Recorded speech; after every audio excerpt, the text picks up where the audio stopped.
On this week's episode of Friend Code, we're talking about Sonic Forces versus Sonic Mania and the report of Nintendo of America clamping down on review copies.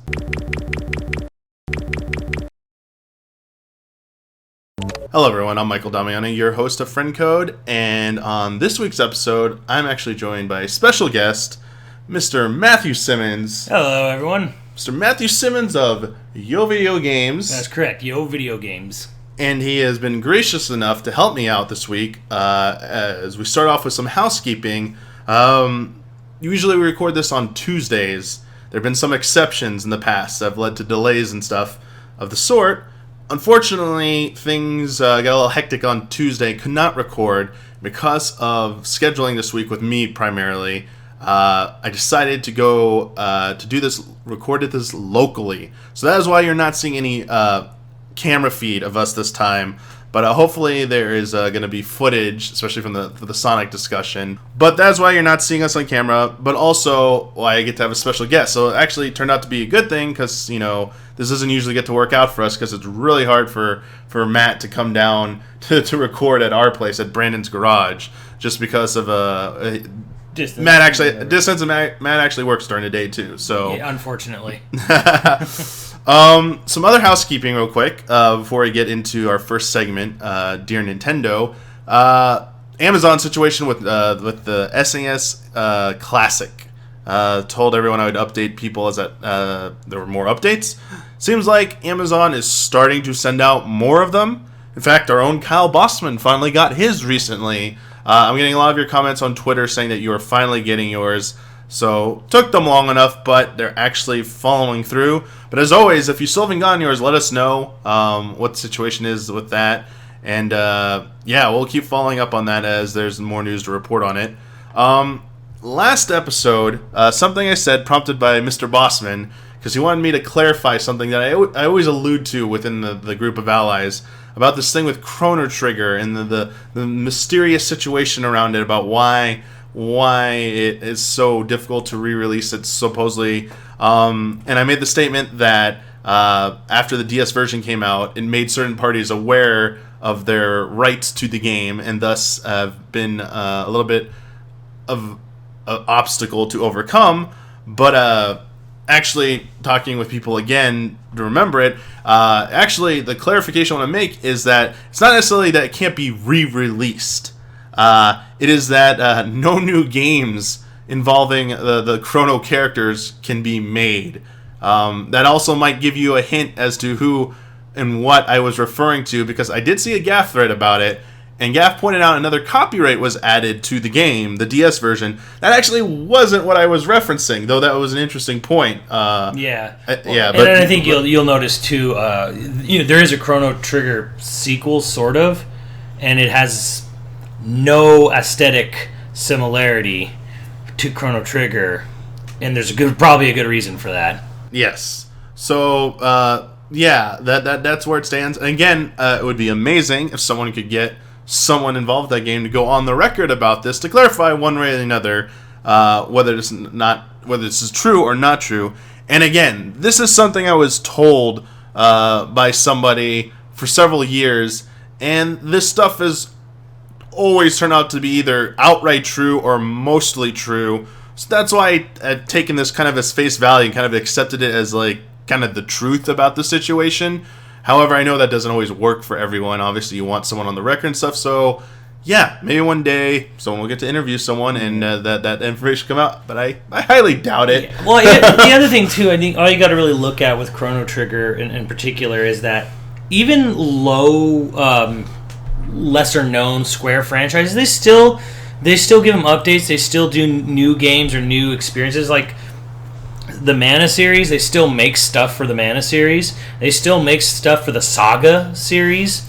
You know, it's strange that Chrono is such a obscure. Like it got Cross, and then it's got a couple of its re-releases and stuff, but it has had like nothing else to it. Like Luca was in Xenogears back in the late 90s, but that was still pretty soon after the game, and that was like, still within Squaresoft and stuff like that. But like besides, like, I think Luca and Xenogears and Chrono Cross, there's no Chrono anything. Like Square has not made any stuff. They re-released it, on Virtual Console and like I think just the same game on mobile device, but it's the same game. There's no remake, even though sometimes the remakes don't come out well. Like I don't know if you've ever seen the mobile remake for Final Fantasy 6. Oh yeah, the trashy artwork. Yes, the really trashy art. They don't even have a trashy artwork version of Chrono Trigger. It's anything regarding Trigger is literally just the old game. And they added some stuff for the DS version, but it's basically mod shit. Basically, it's reusing assets. So yeah, there's obviously something without knowing anything. I think you can just look at the whole situation and go, there is no way in hell like the Saga series has ever had more popularity than the Chrono series, and yet they still have Saga stuff happening. So there you go. The last thing I want to talk about is one, I want to verify that NOA Steve actually is the real deal. Reached out to me on Twitter, got a hold of me. I didn't want to seem mean-spirited or casting, some doubt on the authenticity, but you never know. Like our Patron comments, I love you all in our community, but just because your name says something on a Patron comment doesn't necessarily verify that's who you really are. You could have made up a name, but no, we got in touch, saw his comment to me, and yes, that is the real NOA Steve from Nintendo Power. So pretty cool to have that happen. I of course followed him back, and hopefully we can stay in touch and maybe get him on one of these episodes. Talk about the Nintendo Power Days. Be great, because as you know, that is like the segment that's coming up. And speaking of Nintendo Power things, last thing to wrap up on, we have a patron user named Japesland who actually wrote into us saying they were the person from the previous episode who sent in that picture of the cardboard Game Boy cutout in winter. They even uploaded a high-res pic for us to check out as their proof, and it is pretty, for when that was in the 90s, that's a pretty good photo there, so that definitely looks legit. They did write a comment, so they wrote, thanks for the great episode, and talk about a small world, I'm actually the kid in the cardboard Game Boy sled picture. I have some more pictures, but it looks like when I tried to link the one the last time, the comment got flagged as spam. But don't worry, Jason, we got the photo. We saw the follow-up post, and it's all good. Funny thing is, the only reason I decided on a Game Boy sled at the time was because my dad didn't want to work on a sled that involved any painting. Since he found some cheap brown duct tape around the same time, and the original Game Boy was more or less rectangular and tan, he figured it would be super easy to make. The buttons are either regular duct tape or permanent marker. That said, I didn't win any awards at the competition, but at least the sled actually went down the slope and stayed in one piece. After the derby, we cut handles into the inside of the sled and turned it into a giant walking Game Boy costume. The thing is currently stored in my parents' basement in Pennsylvania. No way it is coming with me, as I currently live in Tokyo. Wow, that's awesome. Almost every year, I have to convince my dad not to throw it out because it takes so much space and is completely useless.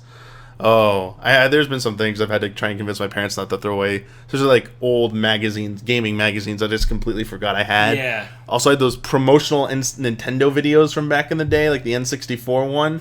And I was trying to like get those. Is that the one where the three kids get to go to their offices? They drive. My dad saw that video and he's like, "That's a Lincoln 64." And I was like, "What?" And it was like the car. It's a '64 Lincoln. And then because at the time I believe Howard Lincoln was still working there. And they met Ken Lobb, and I was like, "Wait, fuck, man! Only my dad would have known that." But yeah, gentlemen, from this way we go that way. And they're showing. It was super 90s, right? You know what I'm talking about. We're talking about the same video. Yes. It was Mario 64, Pilot Wings, and Shadows of the Empire, right? Yeah, like someone named Armand Williams was in it. Yeah. I don't remember if he was one of the kids or if he was one of the Nintendo Power staff. Because he's in more than that video. Yeah. So I always thought he was the kid who went there and like he was so cool. They asked him to stay there and become a staff member. And I was like, yo, that's like the coolest dream ever. You got invited to check out new Nintendo 64 and play the games. And you were so good at them, they made you become a staff member. Now, did you ever watch to the end of the video post credits? Because they had a little teaser at the end there. They always did that in their videos. They had really? teasers The best one was Donkey Kong Country's end. Because the end, they walk into like a treehouse room and they're playing Killer Instinct. And they get a few seconds of it on screen when all the staff starts screaming, "No, get out of here! Next year! It's from next year!" And I was like, "Oh, what is this?" Yeah, I was like, they had KI Gold at the end of that N64. Yep. They're like, "You still want more?" And they just blare the KI music, which was pretty awesome. It's pretty good stuff. Good memories there. And you might have heard me flipping through some pages here. It's because we got our first segment of the episode that I like to begin with called Dear Nintendo. And I got a cover an issue of Nintendo Power with Skyward Sword Link on the cover here. It is the September 2010 Volume 258 edition of Nintendo Power. If I find that cover image in a good resolution, you should be seeing it on screen right now. Throw that up there. Did you steal that from Kyle? No, this is one of 3 issues given to us by a very nice patron to help us out because I'm running out of Nintendo Power issues. Oh no! Because remember, when we moved to where we live now, I opted to ditch my entire Nintendo Power collection because it was so big and heavy. Oh, that was smart. It was like just not like worth it to carry. It was like, this is gonna take forever. It cost too much to even ship short distances. Just got rid of it, but now it's coming back to kind of bite me in the butt. So at this point, it's called Pulse. We read letters from the Players Pulse section. I remember Players now Pulse. It's called and Chris Slate is the editor-in-chief at this point. Is he still around? Yeah, actually, when I was looking at NOA Steve, some of the people it's recommended were other Nintendo Power former staff writers. One of which was Chris Slate. Nice. And I was just curious, what he's up to. He actually still works at Nintendo. Okay. According to his Twitter profile. Okay. I don't know if that's 100% true. Sorry if that's not true, if you listen to this, Chris Slate, or if Steve passes this along. But Twitter profile says you're at Nintendo. And I thought he was, but, that's kind of where he is now. Pretty cool. So we got some letters from this month. It seems Chris Slate here, back once again to answer your letters while Diddy Kong sits on my shoulders shooting peanuts at passerby. But first, this month's special letter request: describe your very first encounter with an NES. We did this as our very first episode of this show, actually. Oh, okay. So I'm gonna read these, but then I actually want to get your answer at the end. I actually know it. I'll immediately. Those who failed to sign their letter shall be branded with the miserable moniker of one of gaming's very worst characters. Whoa. Okay. Because they made a note saying people who didn't sign their letter. Okay. Ooh, okay. Calling for rain. The other day at school, my friend and I were whistling the Song of Storms. I should clarify, it doesn't look like these letters are actually about their first NES. Yeah. I think that's what they want.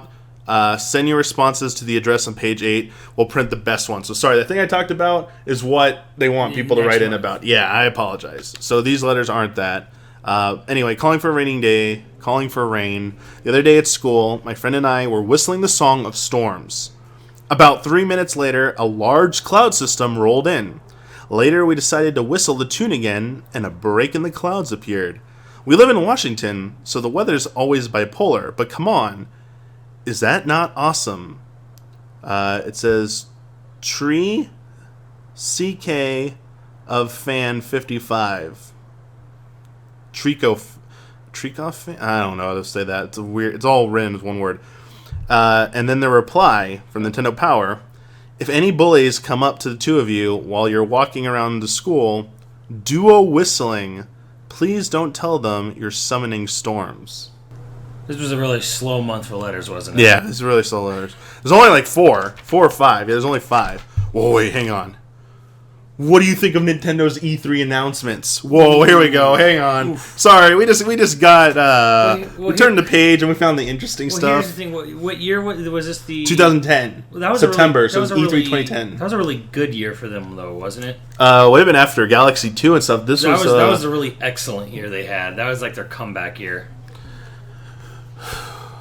It was 3DS. 3DS. Yeah. 3DS was the big thing. They had that, and then they had they announced new Kirby, new Donkey Kong, new. Was another in 2009 10? It was 10, I think. Okay, that might have been at the E3, or it might have been the year before.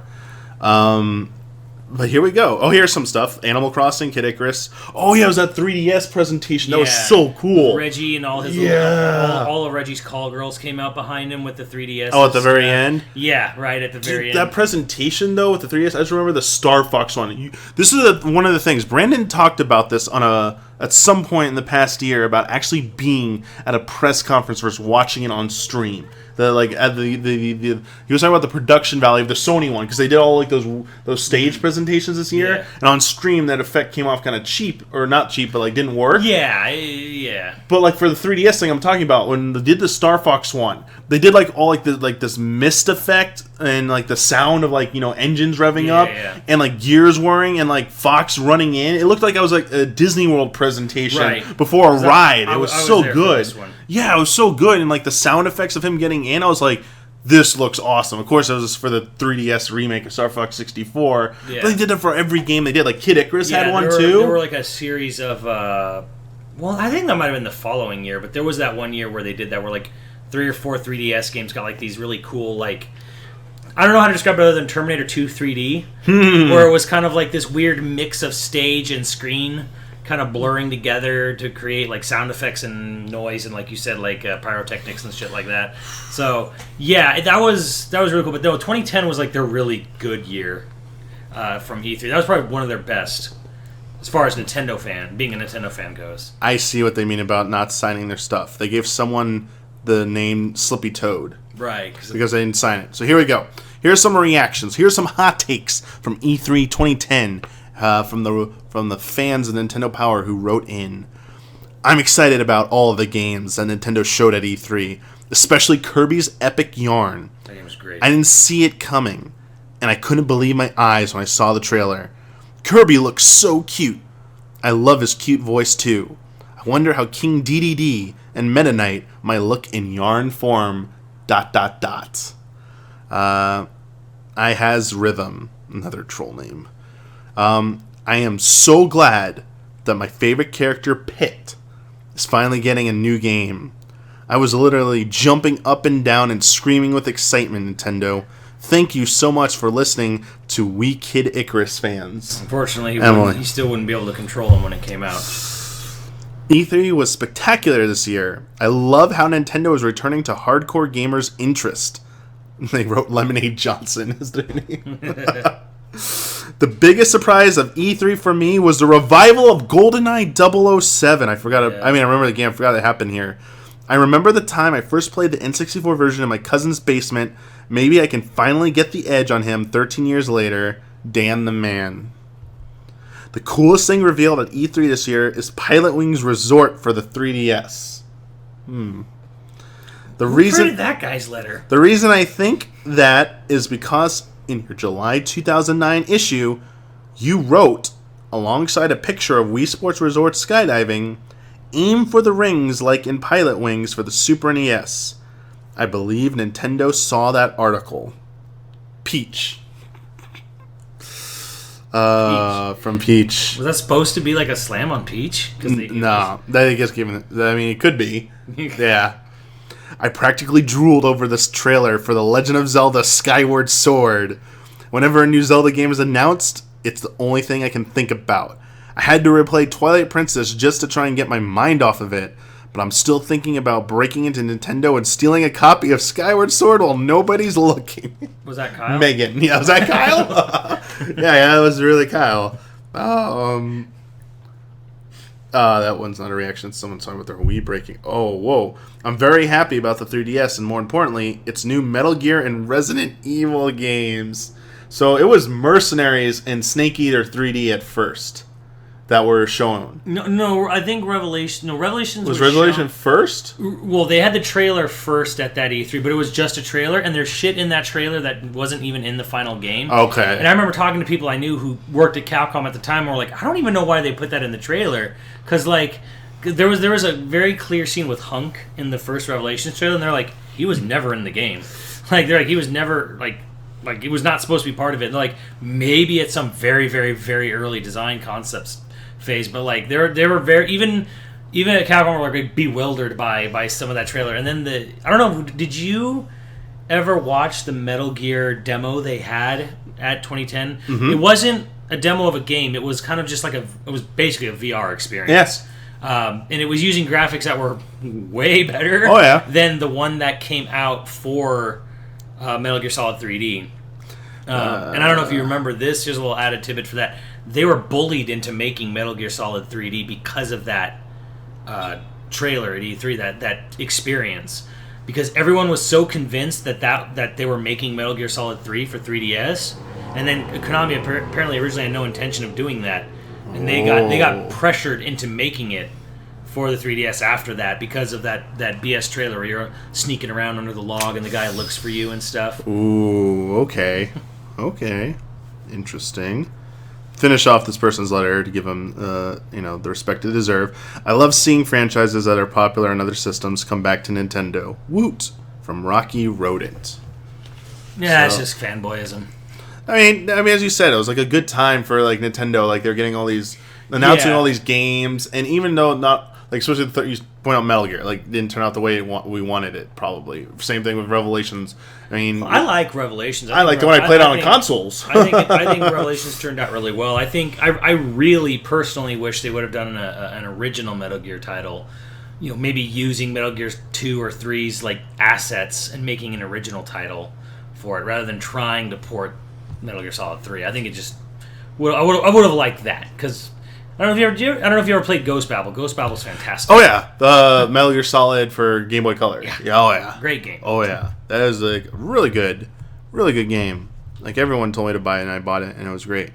Last letter, because again, these are a little on the shorter side. Although there's something weird here. Mario vs. Mario. This is not about E3. It's about Galaxy games. After fully finishing both Super Mario Galaxy games, I find that there are many things to compare and contrast about them. The observatory in the first Galaxy is bigger and there's more stuff to do, but you can't ride Yoshi or switch to Luigi whenever you want. And while the final fight with Bowser is pretty easy in the first game, Bowser is a little tougher in the second. If I had to choose, I would say that Super Mario Galaxy 2 is the better game. Do you guys have a favorite? Number one Mario fan, and Nintendo Power staff replied, I agonized over this very question while writing my Super Mario Galaxy 2 review. I would say that while the freshness of the first game's concept made more of an impact on me, the extra features and refinements of the sequel make it the better playing game. So I'm kind of curious here, because I know you've got some thoughts on Galaxy 1 versus Galaxy 2. In its most brief form, which one do you think is the better one and why? I think Galaxy 1's the better game because it feels more complete. Galaxy 2 feels like basically an expansion pack, if you remember expansion packs in the PC era, where even though it's a really, really good one, it's just it feels almost a little too streamlined to the point where it's just like you're just kind of selecting levels from almost a debug menu, but not quite. And I wasn't super thrilled with jumping with Yoshi and having to use the IR pointer to get his tongue to latch onto stuff because there's shaking involved and pointing, and I don't really like. I like it when with the Wii, I liked it better when it was just one or the other. Personally, I prefer the IR pointing stuff, but I think Galaxy 1's a more complete game. It just feels like a more finished, well-rounded product. Galaxy 2 just feels like all this extra stuff we couldn't get into the first game. All right. Yeah, I'd honestly need to replay both to say how I feel now. I remember when they were more recently released, so 2007, 2009, or 2010, 2009, right? They came out 2 years apart. Yeah, Galaxy 2 was 2009 because it came out the same month as Red Dead Redemption. Okay. And 2007 was Galaxy 1. Galaxy I remember that. I remember in that time frame after 2009, I thought 2 was the better one, but I think it's been long enough that I need to replay both to make a verdict, like a final verdict on that. I think that's pretty much it. There was something about Spirit Tracks, but it was a joke thing, so I don't think we really need to read it. But yeah, a little sad because you haven't been on. I don't think you've seen any of the previous episodes, but we started with some older issues. They got way more columns, more fan art. Oh yeah, more... you can tell this was near the end. Actually, it wasn't even so much that this was near the end. The problem is that Nintendo had about 3+ dark years where they really didn't care about a person who would be subscribing to Nintendo Power. Is the problem there? I think that you had the online stuff, obviously hitting the print media hard, but you also had basically Nintendo just not really being all that concerned about people who love Kid Icarus, for example. So I think they just lost a ton of their audience, honestly. From it was like a slow degrade from the SNES era, and you can just see that from the console sales alone. And then when they got the Wii and it was super popular and successful, it was not necessarily a bunch of people who were like, "Hey, remember you played GoldenEye back in the day? Oh, I played GoldenEye. I love GoldenEye." Like they didn't necessarily immediately jump on the bandwagon for the Wii. The Wii was kind of hit that mass consumer fad. So I don't know. I think the reason why Nintendo Power kind of like shrunk in its letters and its fan art and all that stuff is just because Nintendo was in a position where they were just kind of like, we're getting grandma involved. We love it too. We'll love it too if you're still here. But it's just like, I don't think there was a lot of incentive for people to start to write into Nintendo Power anymore. It just got to a point where it's just kind of like, because that was 2010, that was right after E3 where they had their big comeback. But before that, what were you going to talk about? Animal Crossing City Folk and Wii Sports Resort? Like, what was there to talk about? Yeah, I mean, all that's true. All the things contributed to the decline. Wow, I can speak today, of print publications. I mean, yeah, why would you write a letter? One thing to point out, though, at this time period is that Nintendo Power was no longer owned directly by Nintendo anymore. Is that the Future? Is that Future? Yes, okay. This is when it was under Future, because in their tips for getting published little box at the end that I managed to catch a glimpse of, it said, "Remember, we don't make the games. We just write about the games." Like, so they're reminding people we're not owned by Nintendo anymore. Because if you look back at the older issues, while they kind of keep this illusion of being like kind of separated from like the development side of it, they clearly had that access. Like, it was clear this was a product of Nintendo first party arm of publishing and pushing out stuff that they wanted and stuff, but also giving it the illusion of, we still have writers who are allowed to say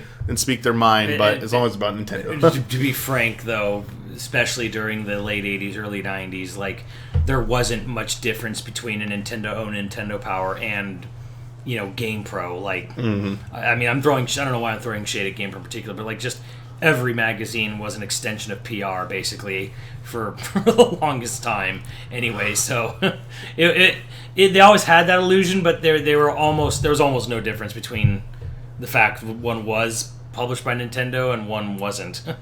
Like, you still played nice to Nintendo, especially when it came to first party games.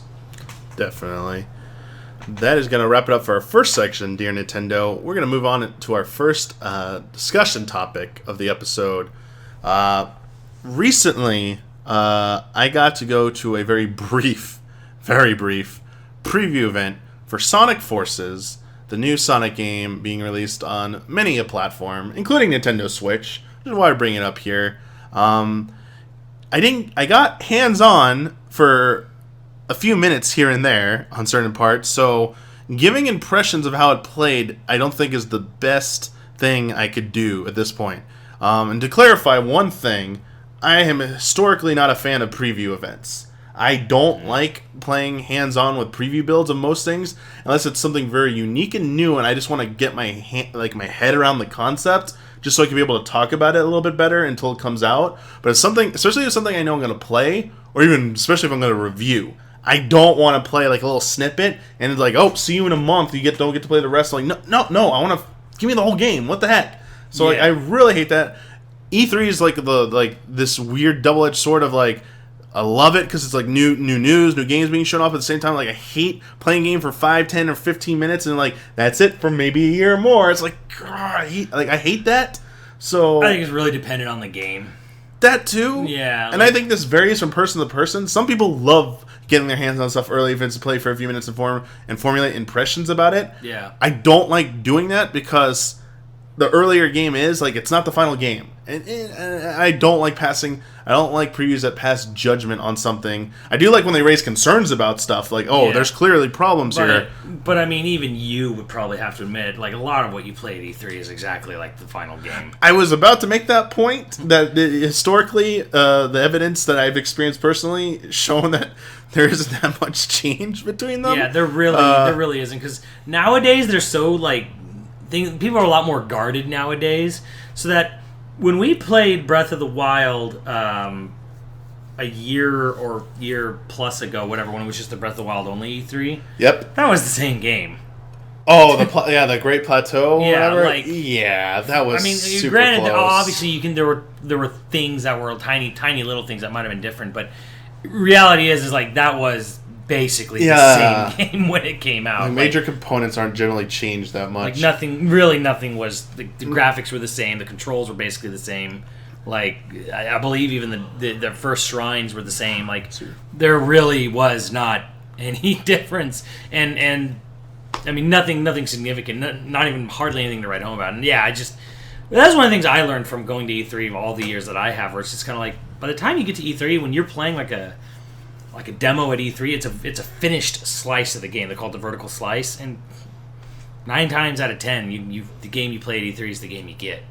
The only games that seem to really change are like fighting games, because they'll actually take the feedback to heart, and usually fighting games you're really able to like implement changes a little quicker. Maybe not graphically, but mechanically they can balance things much quicker, like by taking all the data in from E3. So fighting games I've seen that they've kind of changed from E3 to final build, but I mean generally, if it's like Mario Odyssey, I guarantee you that when we play the final build of that game, it's going to be like New Donk City will have been New Donk City. That's why I didn't want to get. That's why I skipped the one preview event that we were asked to go to, because we're like, no, I know that's the final game. I'm going to be playing it and reviewing it. So my biggest issue now, the number one issue why I don't like preview events is because I don't get to play the whole thing. That's really it. I hate it with like all other forms of media. Television stuff, I prefer the Netflix stuff. I love having everything available at once, like those new shows versus having to wait week. Like Game of Thrones, like shit, can you just release all of it at once, please? Yeah. I get people love the spectacle and stuff, and I see some appeal in that. It's not for me. Applying this to the Sonic preview event, combine my thing of I don't like playing games at preview events or even really going to them because I don't get the whole game, combined with they did the worst of that extreme of barely get to play any of it. Yeah. And they showed off very little of it too. What they showed off was a little bit new, or completely new stuff, or just new parts of things we'd already seen before. The footage is out there. There are clips out there that you can go check out. I'll be running some of them here that were provided us by Sega, but I don't want to focus on my impressions of Forces because I didn't get to play enough of it, and I haven't played enough of it to really say anything about that. What I do want to use this platform to discuss is its close proximity to another Sonic game that came out earlier this year, Sonic Mania, and the fact that we're having two major Sonic games coming out so close to each other in this time frame is a pretty unique situation. But now that Sonic Mania is out, you've played it, I played it, we played it together on a stream together. That's the only time I actually played through it. Reception to it was pretty well. How did it sell, actually? Do you know? It's selling really well. Okay, so it's selling really well. I think it's like 1 or 2 downloaded titles on eShop in both America and Europe. Nice. For like 2 months now. It's doing... That's just Switch, but it's just doing Yeah, I assumed it was doing well. It's because it's not like a big physical release. It's a lot... There is no physical. Yeah. Like 0. Oh, there wasn't one physical for Switch? Mm-hmm. Oh, I thought there was a physical for Switch.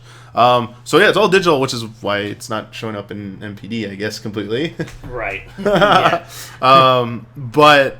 yeah, it'll be nice to see Sega come out and like talk about that at some point down the line. But we got Forces. So Mania was kind of this attempt to rekindle what made 2D Sonics great. The thing that like fans have been asking for is like, you guys have kind of failed with your attempts to revamp jumpstart the 2D series again, because like it was the divergence. Ever since, would you say like Sonic Adventure was the beginning of the divergence of 2D and 3D Sonic, or do you think it happened a little bit before that, like with the teams working on like alternating ones or stuff like that? Sonic's history is really weird if you go all the way back to post Genesis era, because Sonic Team didn't make a Sonic game after Knuckles until Sonic Adventure, and there was a whole period of turmoil between East and West, and basically what to do with Sonic. So like the problem is if you remember back when the 32 64-bit era came in, like people had a really tough time adapting 2D games to 3D, and really like only Nintendo and like maybe a couple other choice things they even did it well.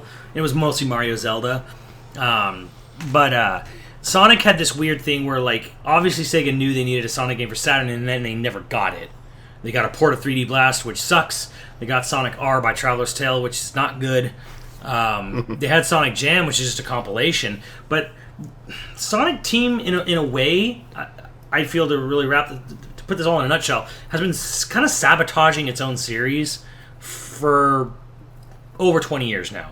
Because there was even a point where I believe Sega Technical Institute, STI, was using the Knights engine that Sonic Team had made for Knights and was trying to make Sonic Extreme using that. And apparently Yuji Naka found out and was furious that someone was using his engine, even though it's Sega and it's a Sonic game, and basically like threw a fit and had the project completely canceled. Which is why things turned to that fisheye lens version we see existing now. And yeah, so then we finally got to Sonic Adventure, and at that point, by 99 or 98, late 98, when it actually came out in Japan, video gaming had kind of really shifted towards that sort of cinematic mentality. The Adventure series Adventure's a good name for it, because clearly no one really knew what to do with Sonic in 3D on the Saturn. And then when you finally got to the Dreamcast,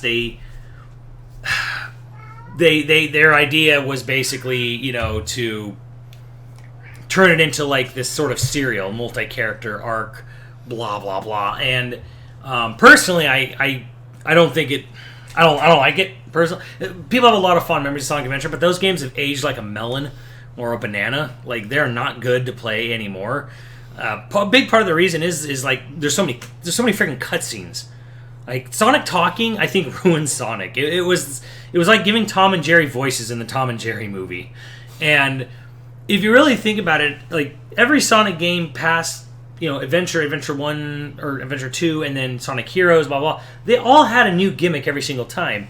Now apparently that was a mandate by Sega that you can't just make a 3D Sonic. There's got to be a hook. You got to have a hook. Sonic Adventure was the 6th character. Sonic Adventure 2 was like the Knuckles playstyle and the Tails shooty playstyle.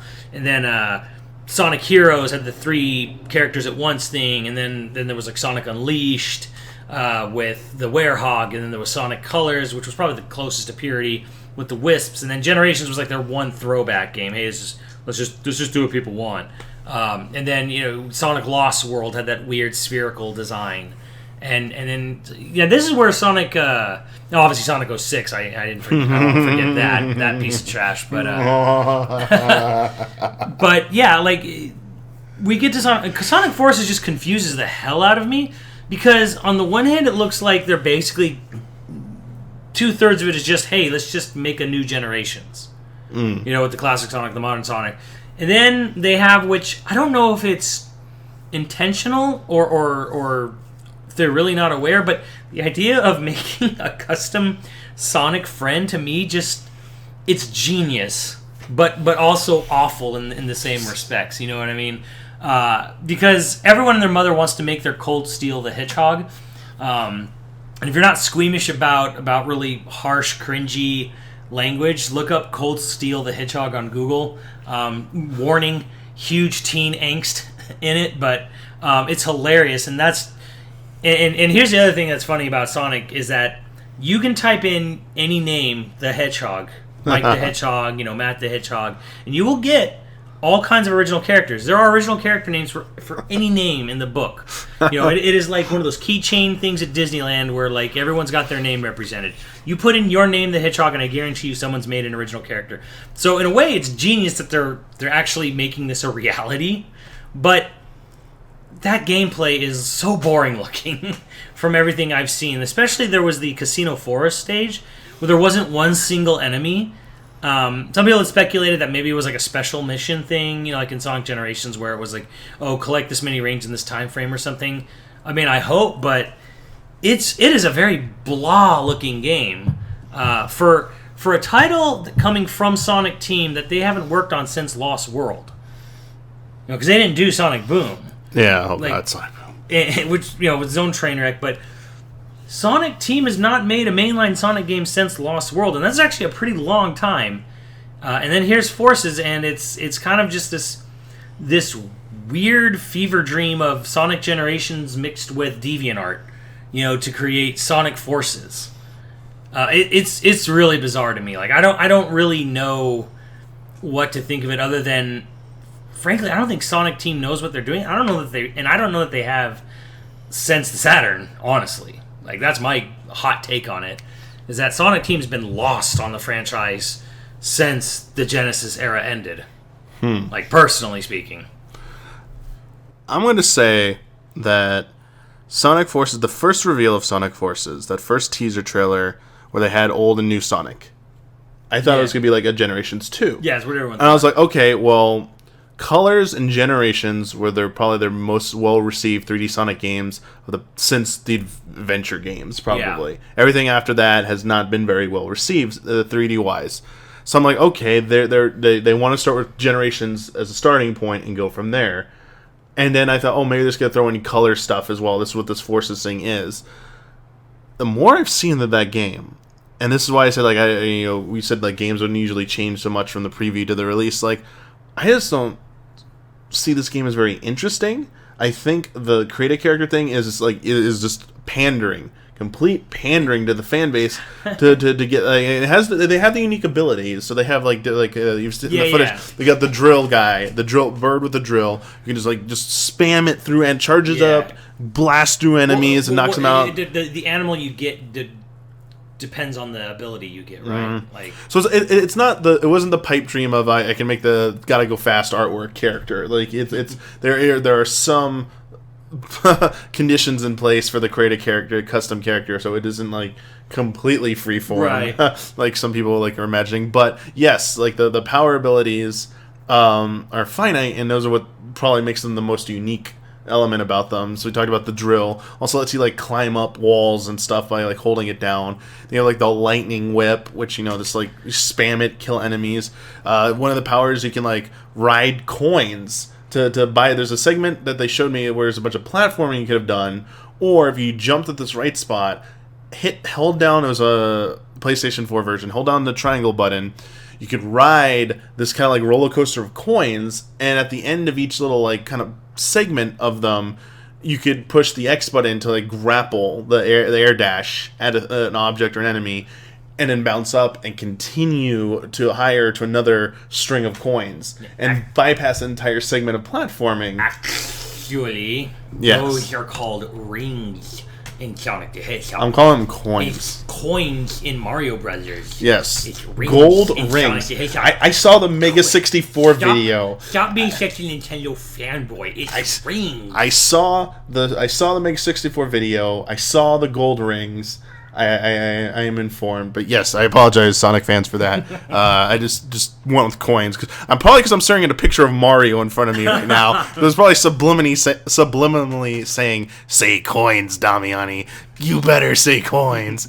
Don't you dare go to the Sega side and abandon us."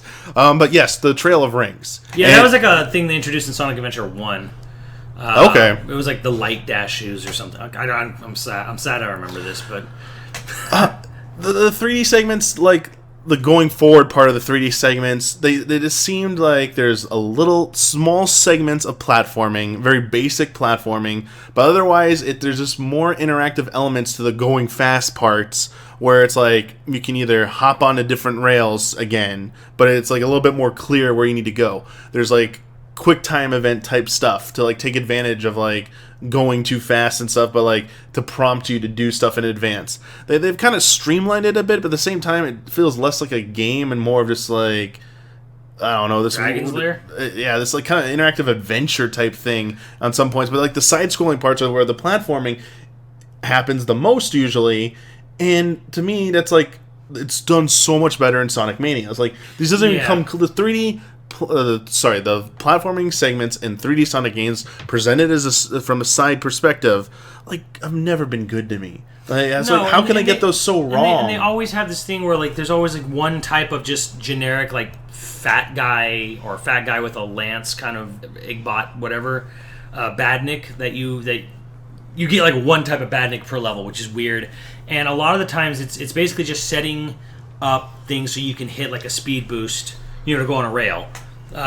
They don't have the sort of depth or verticality that Sonic Mania did, because Sonic Mania was taking really staying really faithful to Sonic 3's style of, there's 3 general paths to the end of every level, and 3D Sonic games, one, they're always looser, they don't feel as tight control wise, and 2, a lot of them are just set up to, like, they're set up to be faster even than Sonic Mania, because even Sonic Mania, I feel, put in a lot more roller coaster moments in 2D Sonic than even the old Sonic games. Like, there were a lot of roller coaster moments per level, but the 3D side-scrolling Sonics, usually starting around Sonic Unleashed, Unleashed Colors Generations and now Forces, they're very sort of bland. They're just kind of set up just so you can find a moment to like do the homing attack or do the spin dash and just kind of like blaze through something, get to the next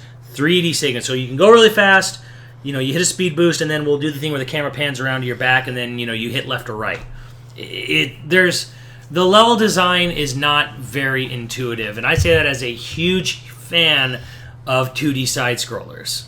The design in 2.5D Sonic is garbo most of the time. It's usually just a setup so you can see a cool roller coaster moment, and that's about it. Do you think that part of the problem, or the reason they're having so much trouble delivering a stellar quality 3D Sonic? I know fans have their different opinions. Some love the adventure games. Some think Sonic Colors was like an amazing game. I wasn't one of those people, but some do. Do you think it's because there isn't a good blueprint to start with, like there is for the 2D Sonic games? Like Mania was largely possible because they could go back to, these games were revered. These games were critically acclaimed. These games we could just emulate. If we just get close to that feeling but do enough new, it should be a safe bet, but like it still takes a lot of effort to do that. Do you think because that might not exist in the 3D games, that they're just struggling to find like an identity? Like as you said, like it feels like it's taking part of Generations, part of like Colors, part of other ones. Like it doesn't feel like they have like this definitive version to go back to, be like. And I think that's they also part have of the problem. They also have the other problem where these games still sell well regardless, because there's actually a lot of sold copies of Sonic 06 in existence. Like that game sold decently enough. Like the problem is that even bad Sonic games still manage to get sales, so you can't really ever. I mean, everyone's got a different opinion on what works and what doesn't work, and then you can't even look at the sales of a Sonic game because I feel they're consistent enough between all their releases that you're not going to get a general consensus of people really liked or really disliked this newer 3D Sonic, because they kind of generally sell. They're like Cars toys, where Cars toys are like the safest toy to buy. Like if you have a little nephew or you have like just a kid that or babysitter, maybe you are a father. I don't know what the age range of Easy Allies patrons are or whatever. But if you have kids or whatever, and you have to shop for them, and you have no idea what that kid likes, you can kind of just be like, well, I'll get him a car. I'll get him some car stuff. That's a safe bet. Mom's not going to be mad at it. It's not hyper violent. It's not like, say, the G.I. Joe aspect where there's guns and there's bombs and there's terrorists and I don't know, like maybe Power Rangers is pretty violent. Ninja Turtles. I'll get them a Cars toy. And Sonic, I feel, is the same way in video game form, where it's just like people will buy those games for their kids because even if they don't know if their kid will like it or not, they can feel safe knowing that there's nothing in this game that's going to upset that kid's parents. Because it's Sonic. It's Blue Hedgehog running around or whatever. It's safe. So I think they don't ever really get any good feedback on top of it. And then the other fact too is I bring up again, Sonic Team has not had a real winner.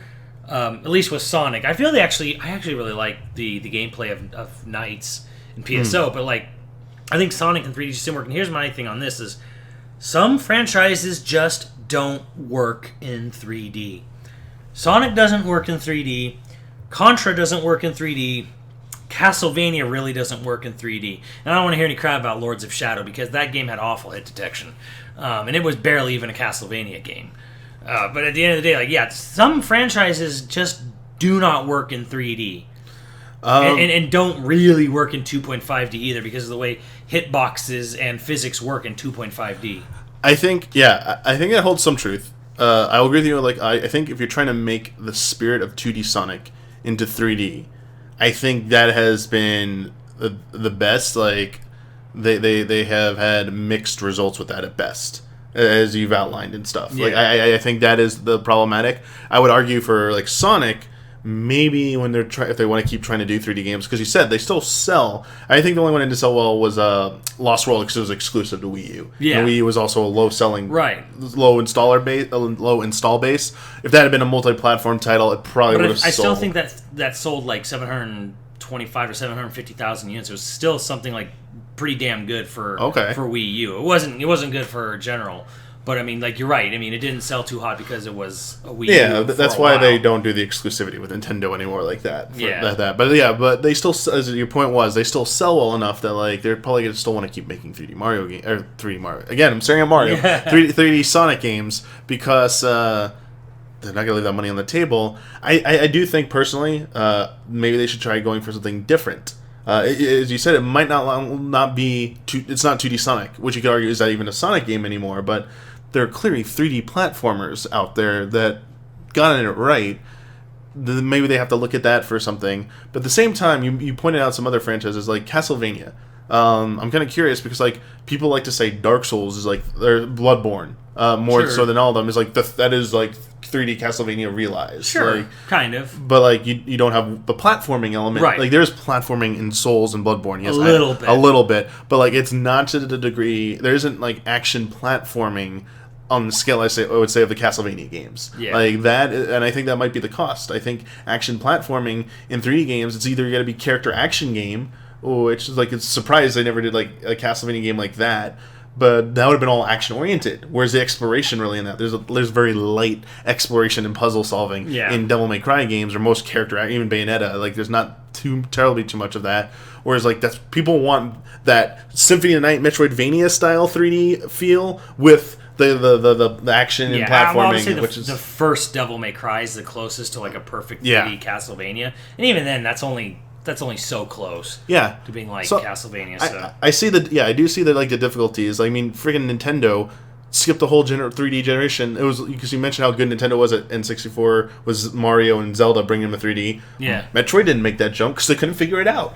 So like, not every game it might take more time. Well, fun fact was they actually offered it to Rare. During the N64 era, and Rare turned it down because they're like, no, we don't think we can do it. Yeah. And they're just like, I don't know. No, we don't think we can do justice to Metroid in 3D. And so, it took till Prime. Yeah. And that was, so I feel like it captured the spirit. It's a drastically different type of, it's a first-person shooter, pretty much. But it had a lot of platforming in it. And they still got the platforming in it. So they found it competent. It took time.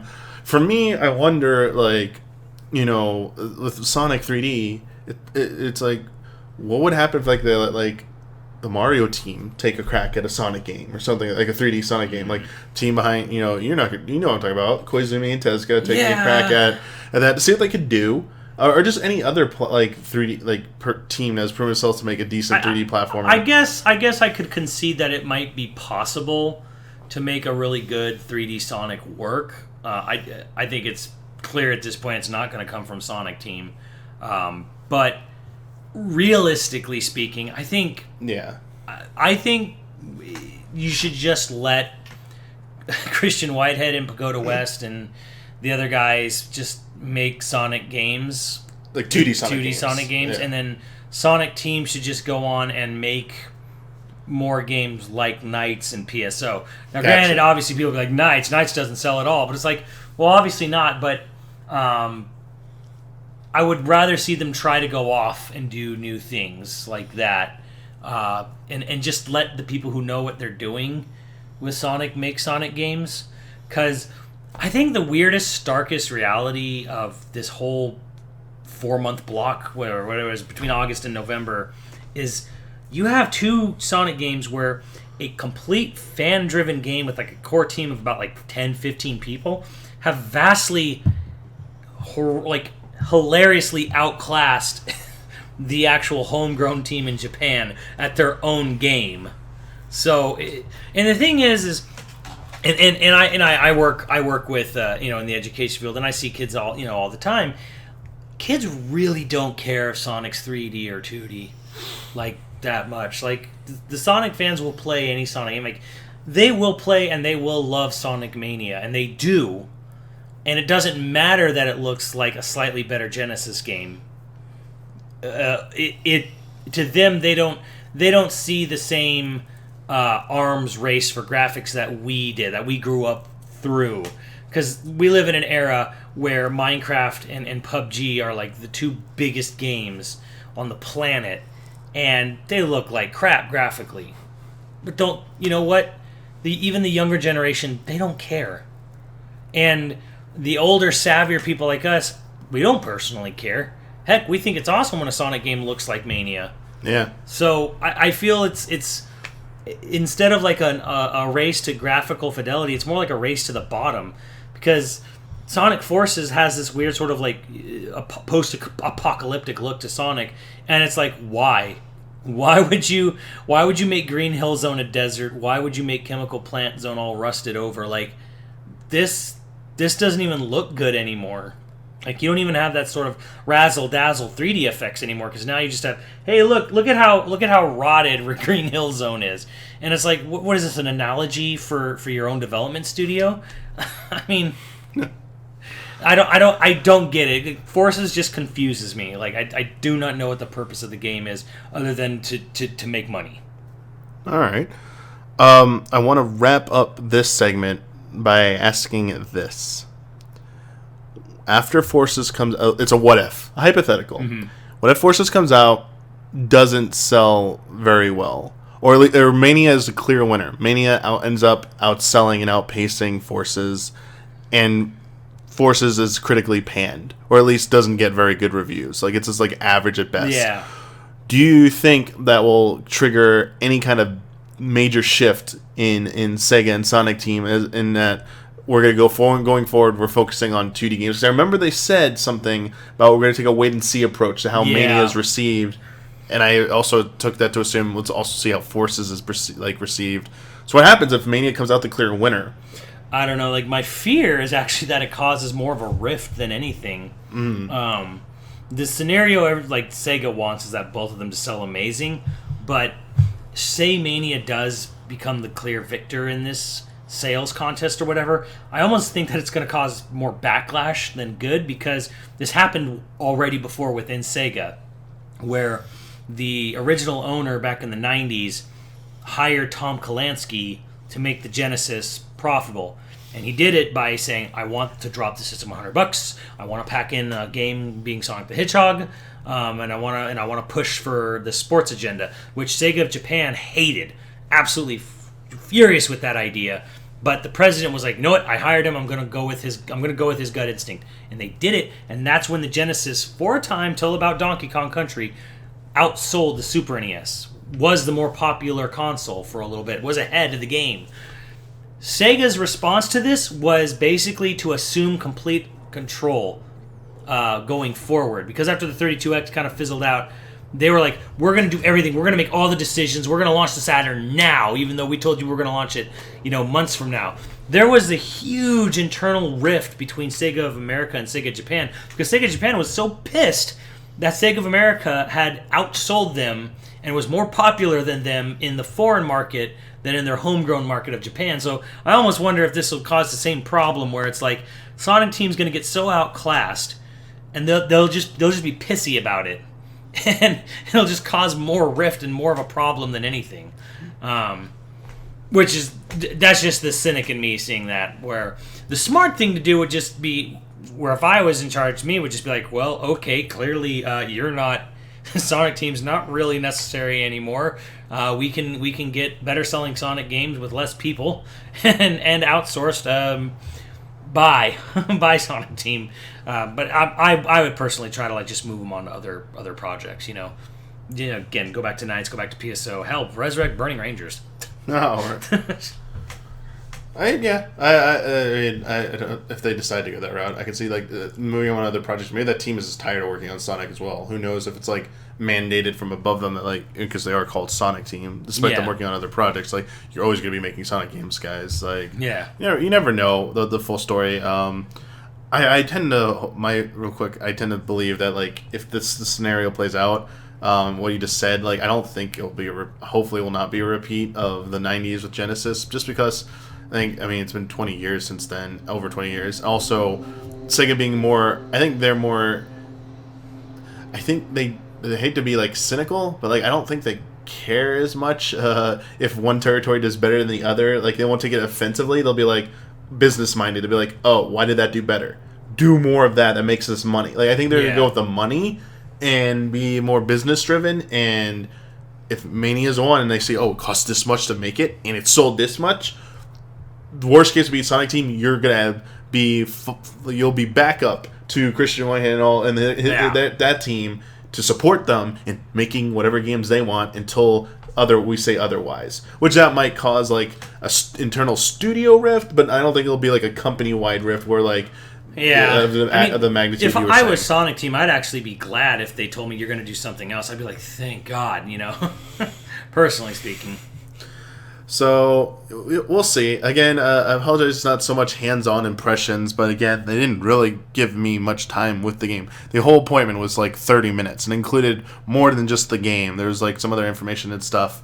You saw the comic they announced. Yeah, because they're moving from Archie to IDW. Yep, that was part of their 30-minute presentation was in there. And that's weird too. I think they were 6 issues away from issue 200 in Archie, and I'm why not just let them finish out to 200 and call it a day at that? Why they're doing the mid-season cancel. And right now, I personally, I don't care. I used to have the first issue when it came out in 91 or whatever, 92, but.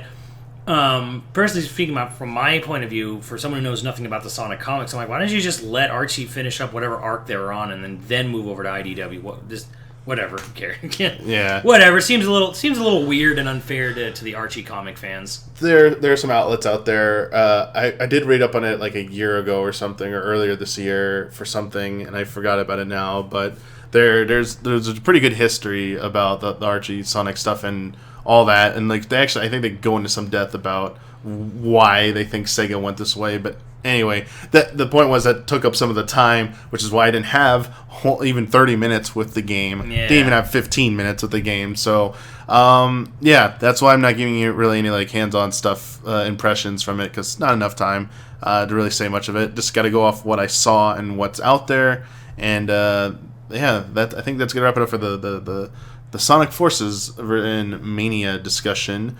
But we got one other topic to talk about, and this only came up because we're recording this later in the week. If I had gone through and recorded this on Tuesday, this would not have made this episode, and it probably might be resolved by the time the next episode would have gone up, so who knows? Maybe end up being a non-story, but right now it is a story, and that is the report from a US Gamer article by Matt Kim that claims that Nintendo of America is clamping down on review copies for North American press outlets and influencers, or anyone who gets an early release version or early release copy of the game, because of a leak of Mario and Luigi Superstar Saga. And it goes that last month, a copy of Mario and Luigi Superstar Saga and Bowser's Minions, the remake for the 3DS, it got leaked several weeks before its official street date in North America. And the story has multiple sources that basically said that they know who did it. They were able to use the ways they have to identify who got what copy of a game to identify who did it. So they know who did it. They don't out who did it. The article kind of paints the timeline of what went down from like the leak to this. If you want to get a more full story about it, essentially, when Nintendo found out who did it, and found out it was a North American influencer. Story is it's apparently a decently sized YouTuber who did it, but we still don't know who actually did it. Because of that one person or organization's fallacy here, the rest of North America is apparently getting punished for this. This is why no North American outlets have gotten. We are recording on October 19th. Is about to be October 20th, which is the Friday, the release date of Fire Emblem Warriors for Switch and 3DS. Apparently no one in North America has review copies of that yet. They're not getting review copies of it, and the reason is because of this. Because the Nintendo America is being forced to reevaluate its review process and is clamping down on copies going out. And apparently this is extending to Mario, because if you go on Twitter and look at a lot of the major outlets, like Polygon, like IGN, like Ars Technica, GameSpot, there are a lot of the staff there complaining, where the hell's Mario? And the reason they're saying that is because our European counterparts are posting on Twitter, oh, we've had Mario Odyssey for days, look at this, we're reviewing it. And NOA, or North American outlets, like, yo, what the hell, NOA? Why does Europe have it? Like, why don't we have it? And it's just been a lot of silence, stonewall, and just lack of information. Typical Nintendo thing. So yeah, this is a thing that's happening. Like, obviously Nintendo has not made a statement about this, publicly at least. I'm not aware of anyone at this point or anything like that. So I want to talk about the situation, because this isn't necessarily the first time something like this has happened, but two, why this is happening, and is this overreaching for Nintendo? And I want to start on that overreaching point, Matt, because if you remember a few years ago, during the Wii era, a game was leaked in Australia. Well, I forget which Wii game it was, but they got sued by Nintendo. I thought it was like Prime 3 or something. They got sued by Nintendo for leaking that copy of that game. And they won, but the guy obviously couldn't pay the fine or anything. Yeah. But like Nintendo took it seriously, but they went only after that one person and punished that one person. So here's my thing: is Nintendo overreaching here? If all this is true, I mean, it did get leaked. Let's say they are right with they know who it is. Let's say to someone in the US, multiple Nintendo employees speaking under conditions of non-anonymous whatever. Yeah, anonymity. To claiming it changed its internal review process, and even saying that, hey, we've changed our internal review process. This isn't like such a stretch, It really isn't that. I don't even know how. I really don't know how it's not real. Just because, yeah, it did leak, and multiple sources were saying, yeah, we changed our internal review process for this. Well, that seems like just a logical conclusion right there. It's so very. It's a little bit of cutting your nose to spite your face a bit, on one hand. The other hand, it's so very fucking Japanese of them to do this and to go this sort of like scorched earth mentality with regards to how they handle PR or distribution of their stuff. And I say that as someone who's worked with and known people who had to be in daily contact with Japanese companies, including NCL, on a daily basis. And the funniest thing about all of this is how pissy they're being over Mario and Luigi Superstar Saga. Now, it's a remake, sure, but it's not almost. It's not new assets, if I'm not maybe I'm mistaken on this, but the Superstar Saga part of it, it's mostly just the same sprites and the same graphics. You have the Bowser minion part, which is new. Yeah, that's new. The artwork, sprite work, apparently there's a big debacle over. Like, they changed it enough that people said they ruined the aesthetic. Kind of like how I claim like the Wind Waker HD ruined the aesthetic with the bloom and stuff. Well, I mean, it's a kind of just a re-release of an old GBA game. And here we go. Like, if you had any game that was going to get leaked to the internet, wouldn't you want it to be that one?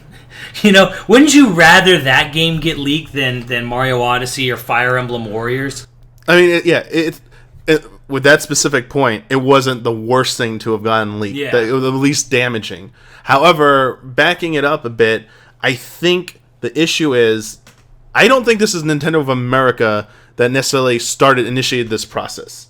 I think this is happening because, I mean, it would have been found out anyway, but like I think the mandate came down from Japan. Japan heard when Japan was informed about this, they probably went ballistic. It doesn't matter if it's a remake of an older game. To them, that's piracy. And someone who is granted trust because they're supposed to be doing their job. If you're an influencer, they still think it's your job to be an influencer. You breached contract with them. They're going to come down on you. So this reaction does not surprise me at all from Japan. Yeah, I'm almost sure this came down from NCL, because that's how it always happens. I don't really want to speak about specific names or other companies, but I remember other events happening where basically a question was brought to light about a game regarding a possible piracy, or something, bad could happen to this game because pirates would do something to it. And they tried to warn their Japanese owners, and Japan's immediate response was, well, why would anyone do that? That's illegal. So blinded the subject. And then when it does happen, of course they're like, dishonorable, I've been betrayed, it's so weird because it's been a kind of I think in general with media, all media in general regarding piracy, it's been a very weird road where we were around during the Napster days, and it kind of became this thing where Napster, on the one hand, it got shut down, but it really opened the eyes to the music industry about direct download and why that was so important, and why that was so easy, and why that was so what they learned some good lessons from it. Before it used to be like, you gotta buy our CD, you gotta buy our cassette. Like anyone who does that, you wouldn't steal a car. Or I'm sorry, you wouldn't download a car. You wouldn't download a car, and it's like, you goddamn right, I would download a car if I could. But I mean, that whole dumb mentality is not really serving you well. What you should take away from it is what are we not doing? How are we not serving the consumer better? Like, what are pirates doing better for the consumers than what we are? Because if you look at a game like Mario and Luigi Superstar Saga, it got leaked early, right? Why the hell was that game coming out weeks after they gave it to the reviewer? It's a remake, very light remake of a GBA game. Like, why? Well, I'm not sure what the release date was. I'm assuming it's probably around this month. It's the beginning of this month. Beginning of October, yeah. October. The worst month of this year to release a game in, considering how many games are coming out this month. Why didn't they release it in late September? Why didn't immediately when it was done, they just upload it to the eShop? Just be done with it. Yeah, you did hit a really good truth there. That note about piracy sometimes quite often, is a good thing to look at because it points out a gap in your service. A high demand from an audience that not all pirates are ever going to pay for something no matter what you do for it. But a lot of reason people turn to other means, even like abandoning your service for another paid service, is because they're not getting something out of it, whether it's ease of use which is usually ease of use. And here it's like, digital download. Like, why didn't you release it early? The earliest version you could get was on the eShop. If you go in the eShop and buy it now, it's available. If you want the physical version, we gotta wait 2-3 weeks for more manufacturing things to print enough copies to ship out, because we just put it to print, go gold like a week or so ago. So it's gonna take that month time frame to get out there. But we could put it digitally now. Like, companies could, EA does that with their early access for their games. Like, you can get them, I believe, digitally early if you're part of that program, and then you can wait for the physical release after. But you got to pay for the other service. But people would do that, definitely for Nintendo. Imagine getting digital stuff early. It clearly points out a problem here. I do also want to emphasize, before I forget, is that this isn't a leak in the sense of someone broke embargo. That's a whole different thing. Breaking embargo, you get blacklisted for a while. Depending on the severity of it, usually nothing more serious than that happens. Like, blacklisting obviously can mean, they're not going to pay for ads and stuff. It was a big deal, but like, it's not leading to criminal charges usually. This leaking a game is and contributing to piracy. This is something I'm surprised the person hasn't been found out, because why hasn't Nintendo brought criminal charges against this person? What's going on here? This is clearly something that was I believe a federal offense. Like, this was a serious crime what happened with this game getting leaked out.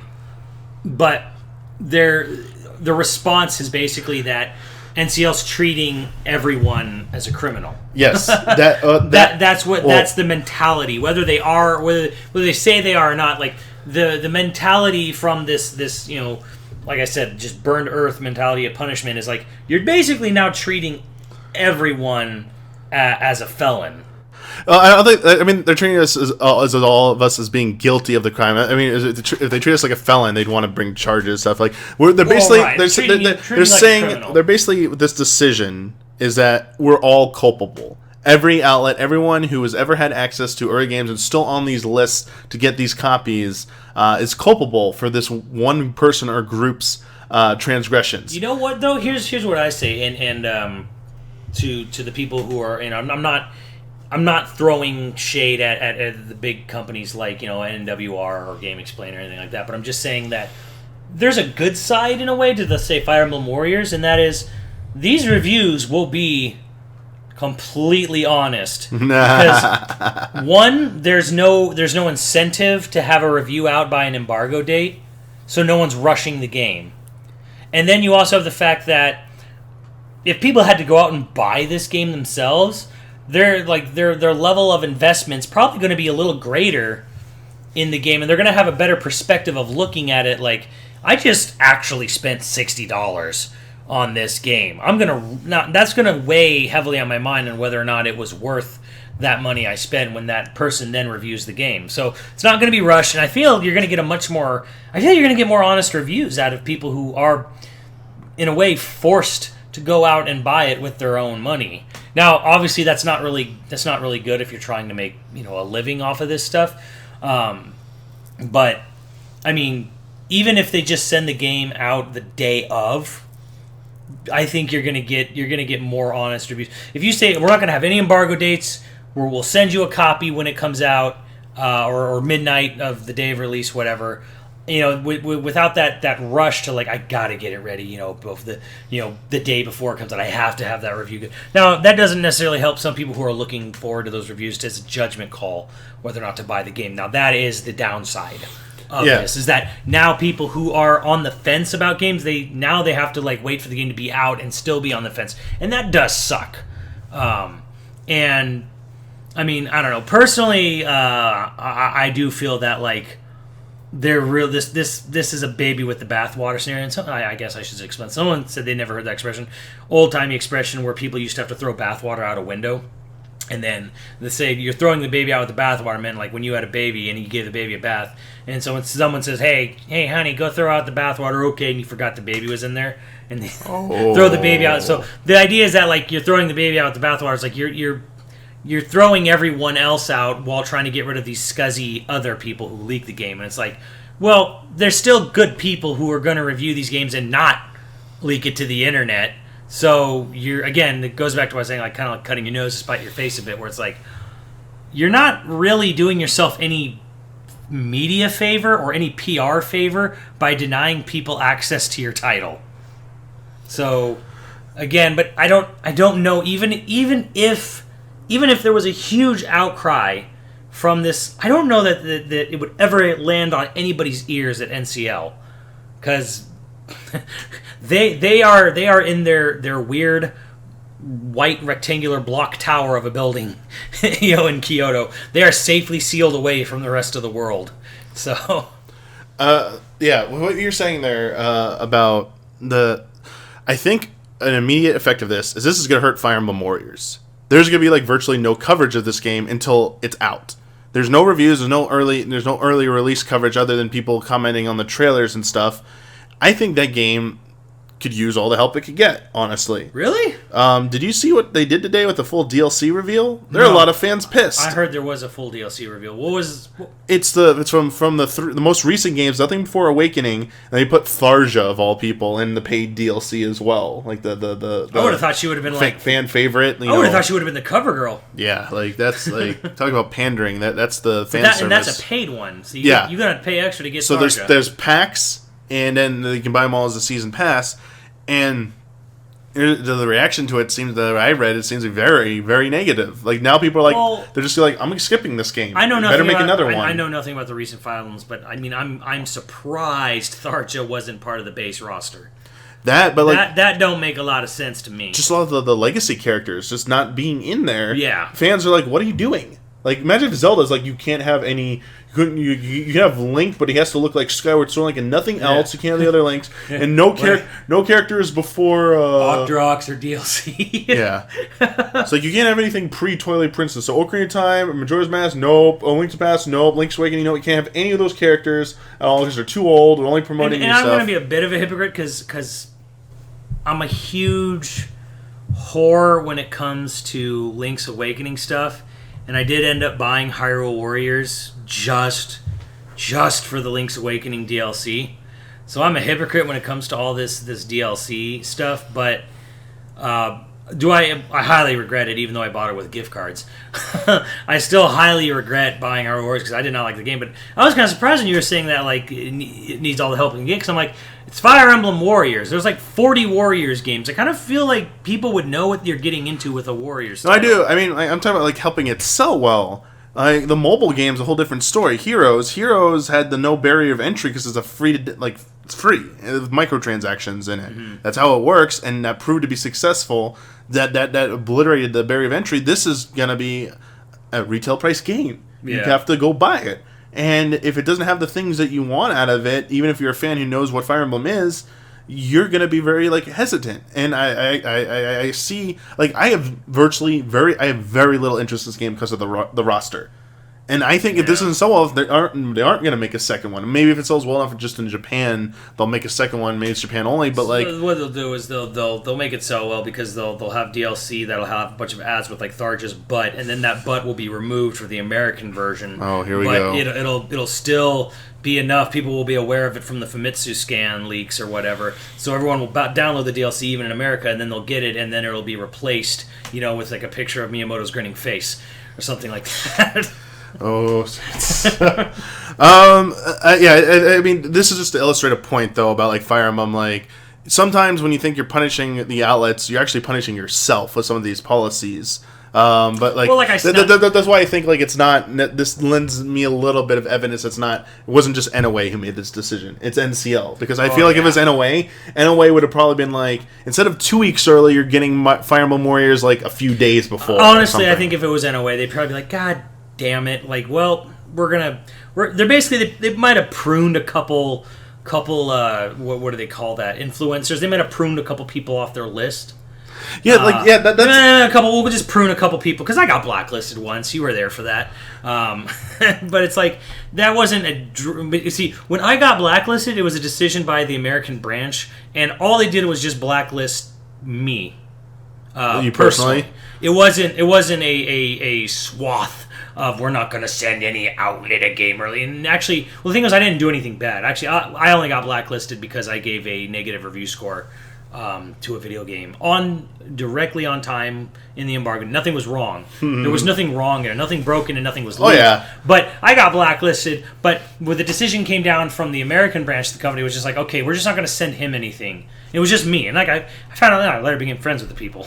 And they didn't know it for years, who that I was the person who they blacklisted in the past. But, I mean, it was just one of those weird things where I believe if it was their call, they'd prune a couple in video influencers, YouTubers, whatever, and then that would be that. But NCL probably wants to see, it's almost like Yakuza mentality, I want to see his hand cut off kind of thing, remove those fingertips from the American side of it, it's probably a show of force is what I think this is, which sucks because as even for you guys, this is going to affect. I mean, obviously, it's here we are almost Friday. I don't think you have Fire Emblem Warriors yourself. No one's getting it. No North American outlet's getting it. Yeah. Well, I don't know what the story with Odyssey is, but I can say, going into the future,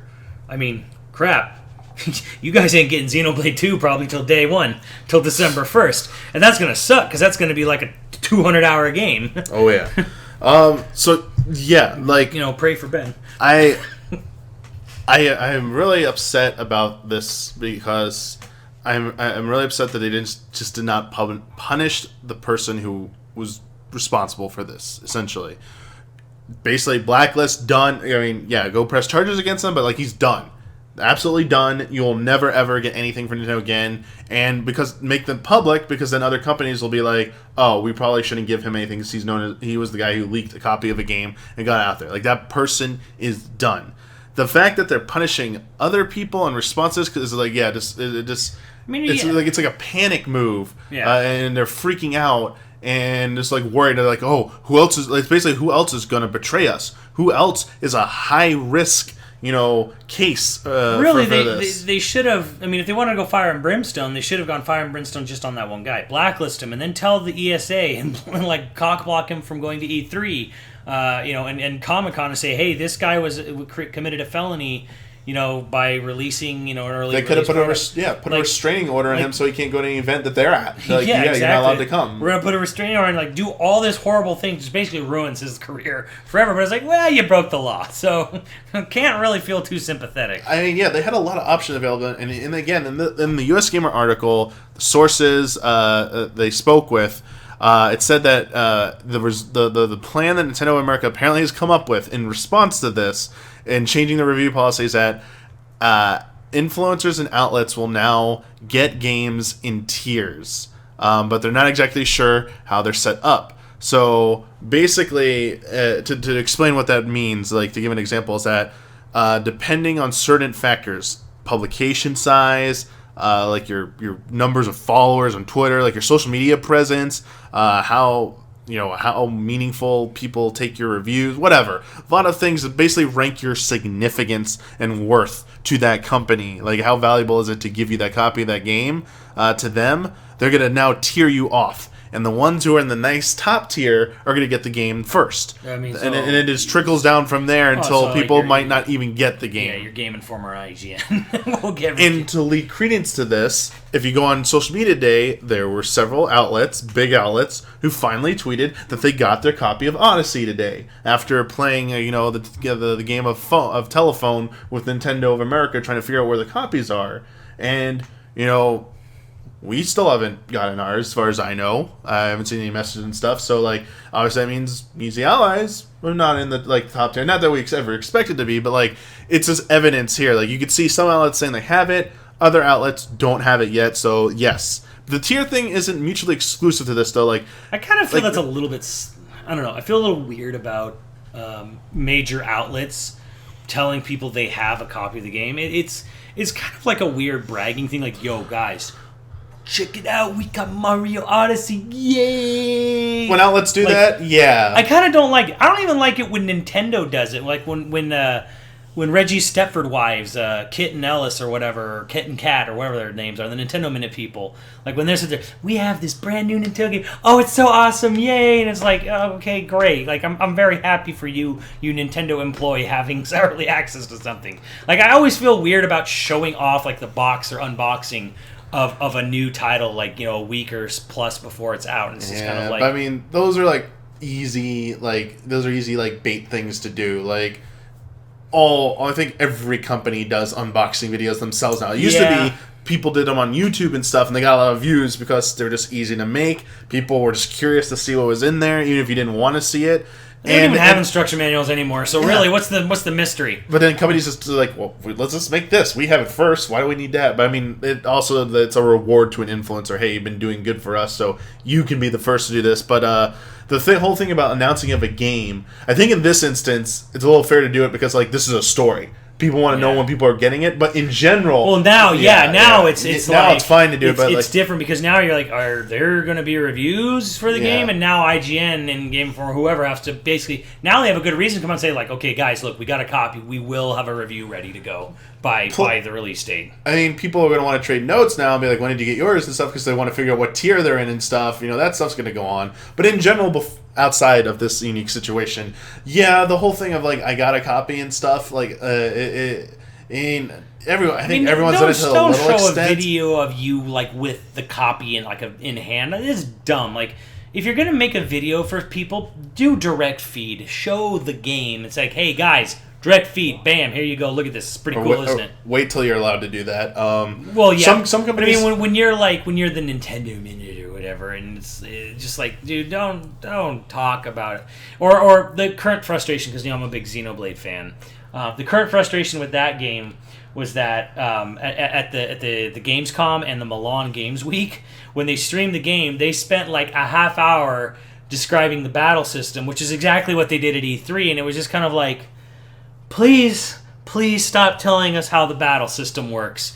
You told everyone how the battle system works at E3. They can go back and watch that. Could you please show some new stuff? Nope. We're going to spend 45 minutes showing you how the battle system... There's a break and a topple mechanic in Xenoblade, and you have to do one before... I'm like, oh my god. I hate you people so much. So, I kind of like... That kind of drives me a little bit crazy, too. Yeah, Yeah, like, I mean, I'm not happy about this, like, situation, honestly. I think it's only temporary. I think it will... I mean, they might have tier stuff, but, like, I think eventually it'll be relaxed. This is what the case is, so it always happens. Well, the worst thing is that the Switch is doing so well that they can get away with it. Oh, yeah. Like, if they want to just go to this whole Bethesda route, we're not going to send anyone anything. Like, you ain't getting shit until, like, the release date. They can almost get away with it, because if the Switch becomes a Wii-like success, then no one's going to care. Yeah, but I mean, another thing about this too that's a little weird, or this will also spark everything else, that everyone, like, outlets in the UK were getting their copies of the game and taking pictures and showing that. Like, so again, like, we don't, you don't like that, but like, if they hadn't done that and bragged or at least acknowledged that they got in the game, we would have known that they didn't even. Well, now it's a unique situation, because when Europe's talking about everyone in Europe got their copies today, it sucks for you, North America. And then it's kind of like, okay, really? Like, we're doing this whole punish the Americans, like cut out his eyes, like just going straight up Colonel Volgan on everyone, for one guy being a screw up. So. So I wanna kind of like, we've gone at this for a while. I think we've like made the points. I do want to my like kind of like final thought on the situation that I want to put out there is that I have always wanted, I don't care who you are, no matter how small of a fry people view you as in the food chain of games coverage, if you were genuinely going to be at an event or genuinely getting a game to do coverage of it, legitimate coverage, because that is like, you want to do an honest job and that's what you want to use it for, no other purpose whatsoever, I think you should be allowed to have access to that if it's possible. Like, especially games. Like, they keep saying, I've seen this come up in a few of these discussion threads about the subject, about, we ran out of supply of review, like, we ran out of our allotment. In this day and age, that is code for you were not important enough to us to get it. Because digital codes is a thing, people. Yeah, what do you mean ran out of your Especially when it's a first party. Like, Sony could totally send you a code for one of their own games. They will make up... It's the courteous, polite answer saying, you're not getting one. Just sorry, you're not getting one. But we're not telling you that because we don't want to even say that to your face. Usually they just ignore you. Ignoring you is even worse. If you get a reply for them, at least you're sort of on their radar. If you get nothing, and you're in worse shape than that. That's the most common reply I've gotten from Nintendo about anything in general, is nothing. Yeah.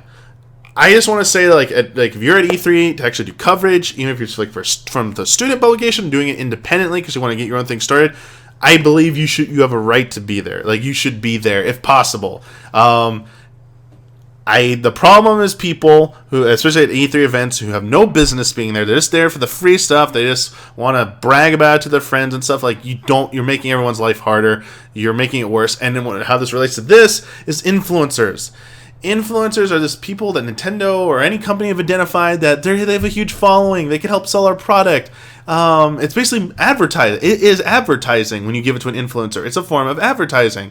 And you know what? Like, that's Nintendo spending their money and stuff, but, like, no offense, like, games criticism and game critics, like, they should be getting their games. I don't care who you are, like, you can get a person a copy of a game, and if they prove themselves to be reliable that one time, you should keep counting on them to be reliable until they prove otherwise. That's why this one outlet or person should be the one that's banned, and no one else should have been affected by this whatsoever. It's not costing Nintendo any money to send a digital code out. I mean, there's... really, like, at the end of the day, that person's going to make his own videos and do his, basically his own version of advertising where... Really, if your job is to distribute like stuff out, like it does not cost the company any money just to send out a digital code of a game, or even just a press kit. It's just it's just about controlling access again, and it stinks. But like the rest of us here in this situation, I think almost none of us. I don't know everyone's story, but I'm assuming the rest of us that do this for a living. We haven't done anything to prove otherwise that we're not like reliable and stuff. So like no one else should have been punished for this whatsoever. I mean, maybe if someone has a prior record that we're not privy about, that's a different situation. But in the broadest general sense, everyone else has proven themselves to be trustworthy with the handling of review code and review copies. Like, come on, like this is terrible. I do hope when this dust settles and some of the smaller outlets and people see they never got a copy of Odyssey or whatever, when they start complaining about this, please go all out and complain, because like this is the one time like anyone who's calling you, oh, you're just like whining and get one, you're not pointing enough. No, that's crap. Like in a perfect world, IGN, the biggest sites like IGN and GameSpot, like getting a game, their reviews will be going up the same time as long as some independent person starting their own YouTube channel for their first video review. Because if that's what you want to do and that's what you're legitimately want to make your career, and you are trying to that's the whole thing about reviews is a critical opinion. As long as you're good at it, as long as people are willing to listen to your or watch your opinion on it, you should be able to do it. And that's the whole point of reviews, is that multiple viewpoints. You don't want an echo chamber of everyone saying, Mario Odyssey is the greatest game, Mario Odyssey is the greatest game. Like, that's great if it is. But, like, someone might still say it's a very good game, but point out some flaws in it that everyone else didn't talk about. Those are very useful and stuff. Like, that generates discussion. And, like, that is what I think is some of the best part of, like, games criticism, is that broad discussion that goes on between consumer, reviewer, and sometimes it goes between the publisher when they get involved as well. When you gate this access and stuff, it's another relic of the old guard that has still yet to die a horrible death, that needs to hurry up and die. Like the layers of exclusivity and stuff, that needs to go away. Please make it go away.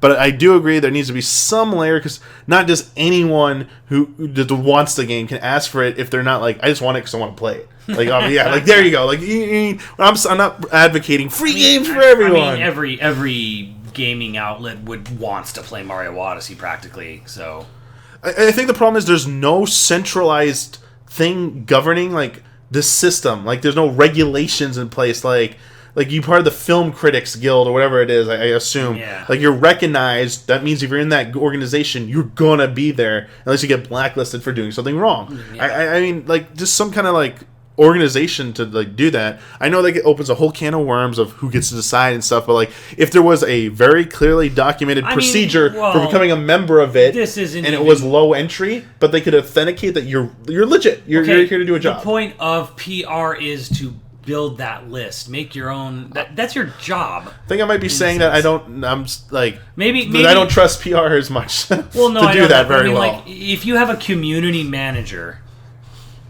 Their job is to build the community for the game. So if you're the community manager for Nintendo or whatever NOA, like shouldn't your job be to go out there and decide who's trustworthy or not? Like that.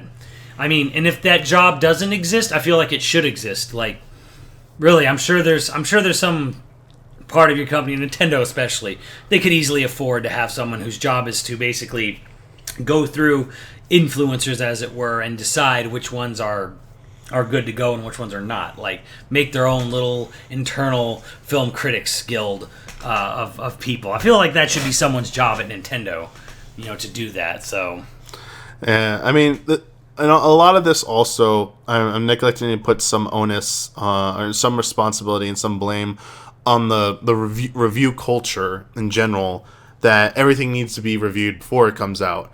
Everything needs to be reviewed as fast as possible. Early reviews are the only ones that matter.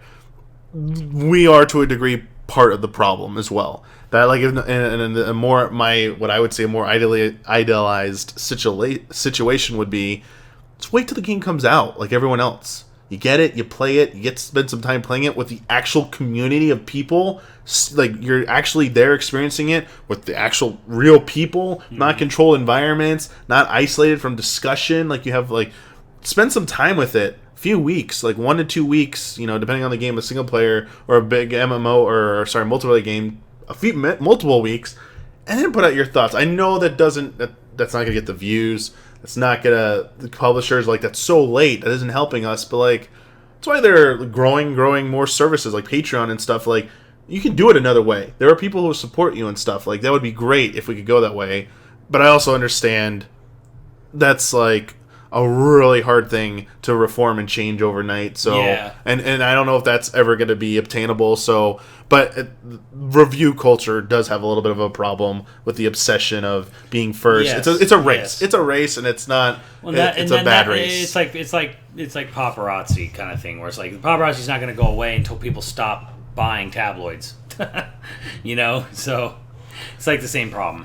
The other part of review culture that you all know is what the problem I'm talking about is, like, review scores and stuff. Everyone just rushes to the review score and just doesn't read the text or watch the video. Like, that's something you all as a community, everyone else, you guys got to figure that out on your own. Like, reviewers and critics have been trying forever to figure out ways to make everyone care about the bulk of the review and not just the score.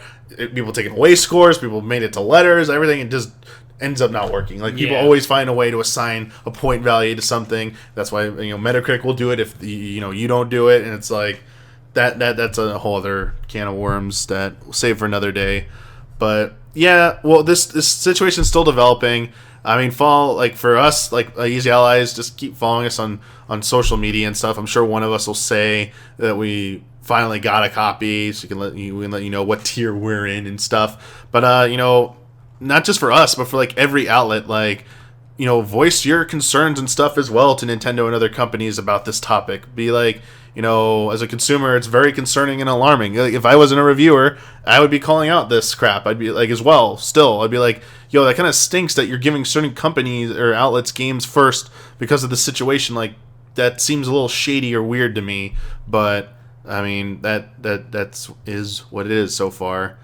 But yeah, good stuff. Those are 2 topics for the week. Mm-hmm. Means it's time for our final segment to wrap this up.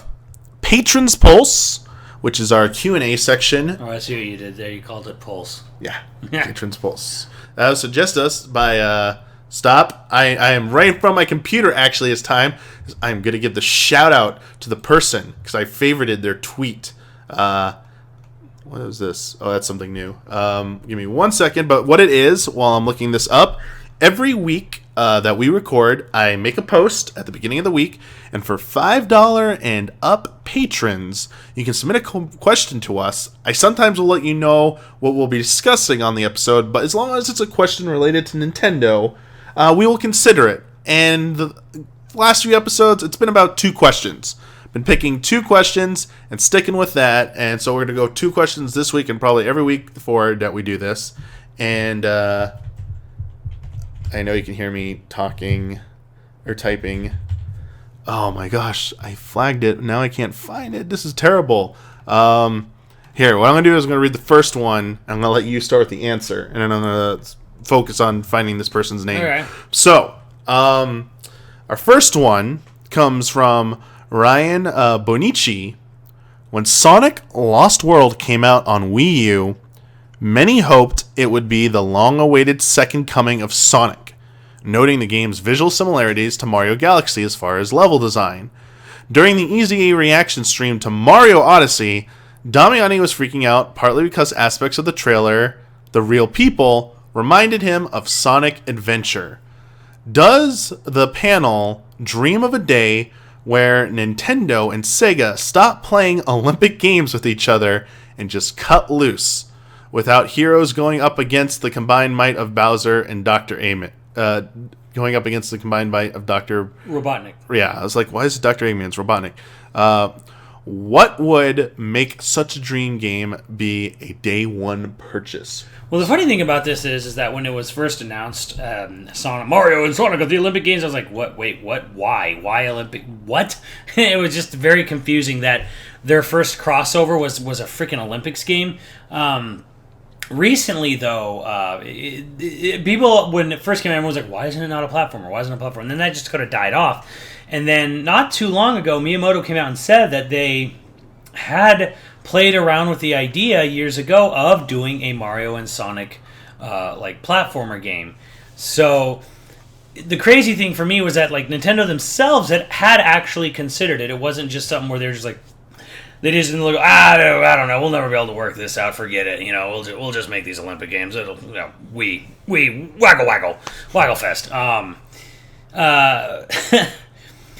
don't know if I dream of a day, not particularly, it'd be hard to say. I'm not going to say I want a platformer necessarily with Sonic and Mario because I don't know that the two have enough in common to make really one work in the other's world at all. I think a more fun way of doing it would maybe be to do something along the lines of like a Mario RPG or like a Super Paper Mario style. Basically something that homogenizes to one type of platforming, rather, not like Mario, not like Sonic, but like its own kind of thing where you could have Mario and Sonic in it and they could be interchangeable, because Sonic's platforming style and Mario's platforming style doesn't really work no matter how you slice it. Not in 3D, not in 2D. Granted, I would say that it's probably easier to put, say, a Sonic model inside, say, Mario Odyssey. Like, it would be easier to have Sonic running around Mario Odyssey than it would be to have Mario running around Sonic Forces, because Sonic Forces is literally just all about blazing super fast, screens blurring, can't tell what's going on in QuickTime events. As far as the combined might of Bowser and Dr. Robotnik, who cares, whatever. Yeah, what would make Dream Games day one purchase? I'll tell you this. The answer to the last part of that question is if Retro made it. Oh. Boom, done. Retro made it, okay. Because if you think about the fact that Donkey Kong Country, especially Tropical Freeze, with how they handled speedrunning in that game and the momentum-based movement of roll jumping with Donkey Kong would kind of be like a really good compromise between Mario and Sonic to have a game like that. Like, if you had a 2D side-scrolling game where Mario had a rolling mechanic, maybe similar to Donkey Kong, not a spin dash, but like he rolls forward, like he does in Mario Odyssey, where he can roll forward and jump high, where he has that, where Sonic has more of the speed, or maybe Sonic can handle things that Sonic can't and vice versa.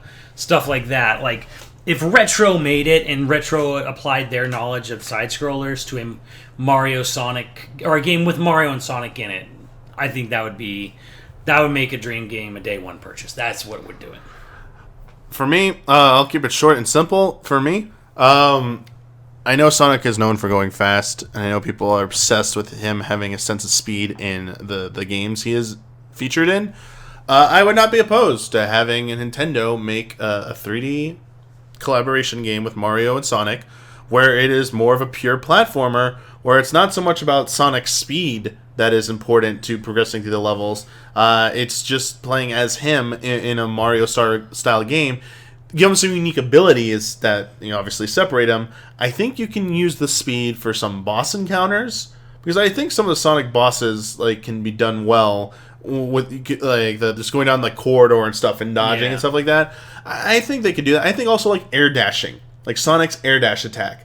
I think that would be really, really good in a Mario game. I think they could utilize that along with the platforming elements, and maybe he gets to be more kind of combat based or something. He's cool. He's in Mario just jumps and he does these punches and kicks. He's kind of slow. Sonic could be the faster combat guy and stuff. Maybe his jumps are a little higher, like old Luigi used to be and stuff. Or maybe even if they're in different parts of the world.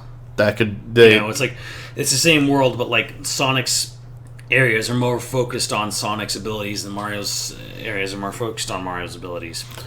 I would like to see the Prime Mario team take a crack at doing something with Sonic just once. Just want to see it once. See how it turns out. Like, at least it'll be a decently quality game, but it might not be a Sonic game, like a good Sonic game. I can see where that's where some of the backlash would come. So that would be what would make it a day one purchase for me. And what I want to see is if Nintendo announced we are making a new Sonic game or Mario and Sonic game, and it's a platformer, and it's being made by the Tokyo EAD team. So I was like, all right, here we go. Yeah, it's Tokyo EAD. Yeah. Yeah, that's who did. So again, thank you for that, Ryan. Real quick before we move on to our last question, Alexander actually submitted a question, but it's a really simple answer. I want to answer it because it needs to clarify something. Alexander asked me, personally, I assume you've played the unofficial version of Star Fox 2. Did it impact your impression of the actual game?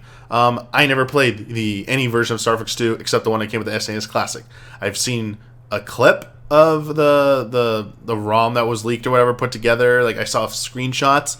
So I was aware of what it looked like. I never played it, so I had no idea how it handled. I assumed it was... Actually, I had some misconceptions about it because I actually stopped following it for the longest time, and just because we're never seeing it, I'm going to stop being so interested in it. So, not really. The only thing it did was made me surprised at how it wasn't really Star Fox 64. Like, I thought it was going to be this Super NES Star Fox 64. It really wasn't that. Anyway, just wanted to clarify that. Didn't influence my impressions or my review whatsoever. Our last question comes from Chris Becker. Do you think we'll see a Samus Return style remake for Zelda 2 on the 3DS? And if it... So I want to elaborate on this. So not do we think we're going to see the Simmons. If it were to happen, if you know what developer you'd want handling it, and what would you want it to be? Would you want it to be like Samus Returns only, or do you want what would you want to see changed? I guess specifically, since you totally have played Zelda 2. I'm gonna say yes and no. Okay. As far as will we see it? Okay. I think there's a good chance that we will see a Zelda 2 style remake. It will not be on 3DS. Oh. Okay. That's just where my yes and no is. Where it's like, I actually think there's a decent chance it'll happen. I don't think it'll be on 3DS. What do you think it'll be on then? I guess it would just be on the Switch. Just because I think by the time they'd get around to finishing a Zelda 2 remake, the 3DS would be phased out by then. Like, there's already 4 Zelda games on the 3DS. Like, at this point, I think it won't be like it may not even be a retail. It might be like a download title. So here's the thing: is as far as who would I want to make it, he doesn't have a team necessarily. Okay, I can think of 3 people who I would want to make it. One would be Yacht Club Games. Okay. 2 would be Way Forward. 3 would be Iga. Oh. But Iga doesn't have necessarily a team. He's working with multiple teams to finish Bloodstain. And now some people freak out and say, oh no, he's using Intercreates to make Bloodstain. No. Well, he was using Intercreates to make Bloodstain, and then he basically brought in a whole other team because they were not doing as good a job as he wanted. Unlike, Inafune, who, just kept rolling with it. But anyways, I've long said that I think Zelda 2 is the most deserving game, or the most needed game of a remake. It's the game that desperately needs a remake, and not just a graphical overhaul. I mean a remake. And if Zelda 2 looked and played like Symphony of the Night, it would be a fucking amazing Zelda game. If it looked, and especially if it played, because that game controls like a horse's ass, as far as I'm concerned. Like, it is not fun to control Link in that game. I beat it once, but it was, I pushed myself to do it. It is it's a brutal game. That game, the controls suck and the graphics suck. Especially on that last level where it has the loop in the final palace, and then you don't actually know that you're lost, because even when you're not going through the loop, everything looks the same. It's the same bricks over and over. So it's a maze. It is a maze, but it's like you almost don't know if it is or not, because every single background tile is the same brick. So Zelda 2 would absolutely like kill with the remake. But the funny thing about all this is that Zelda 2 was being remade at one point on the N64, and it was Koizumi himself doing it as a side project, like just on the side. And then it just got scrapped because they got busy with all the other N64 games. So it actually was happening at one point. Yeah, I will concede that if it does something like this happens, it needs a lot of work. Like they need to change a lot about it to appeal to a core audience, even a core audience today, not mainstream core audience today. I mean, there's so much you could build off of Zelda 2. So Zelda 2 should definitely get. So my opinion is it should definitely get it because there are some extremely good concepts and ideas in there that did get converted and translated into future games in some capacity, but nothing is quite like Zelda 2. And I think the first thing they got to start with is a side-scrolling action-adventure RPG.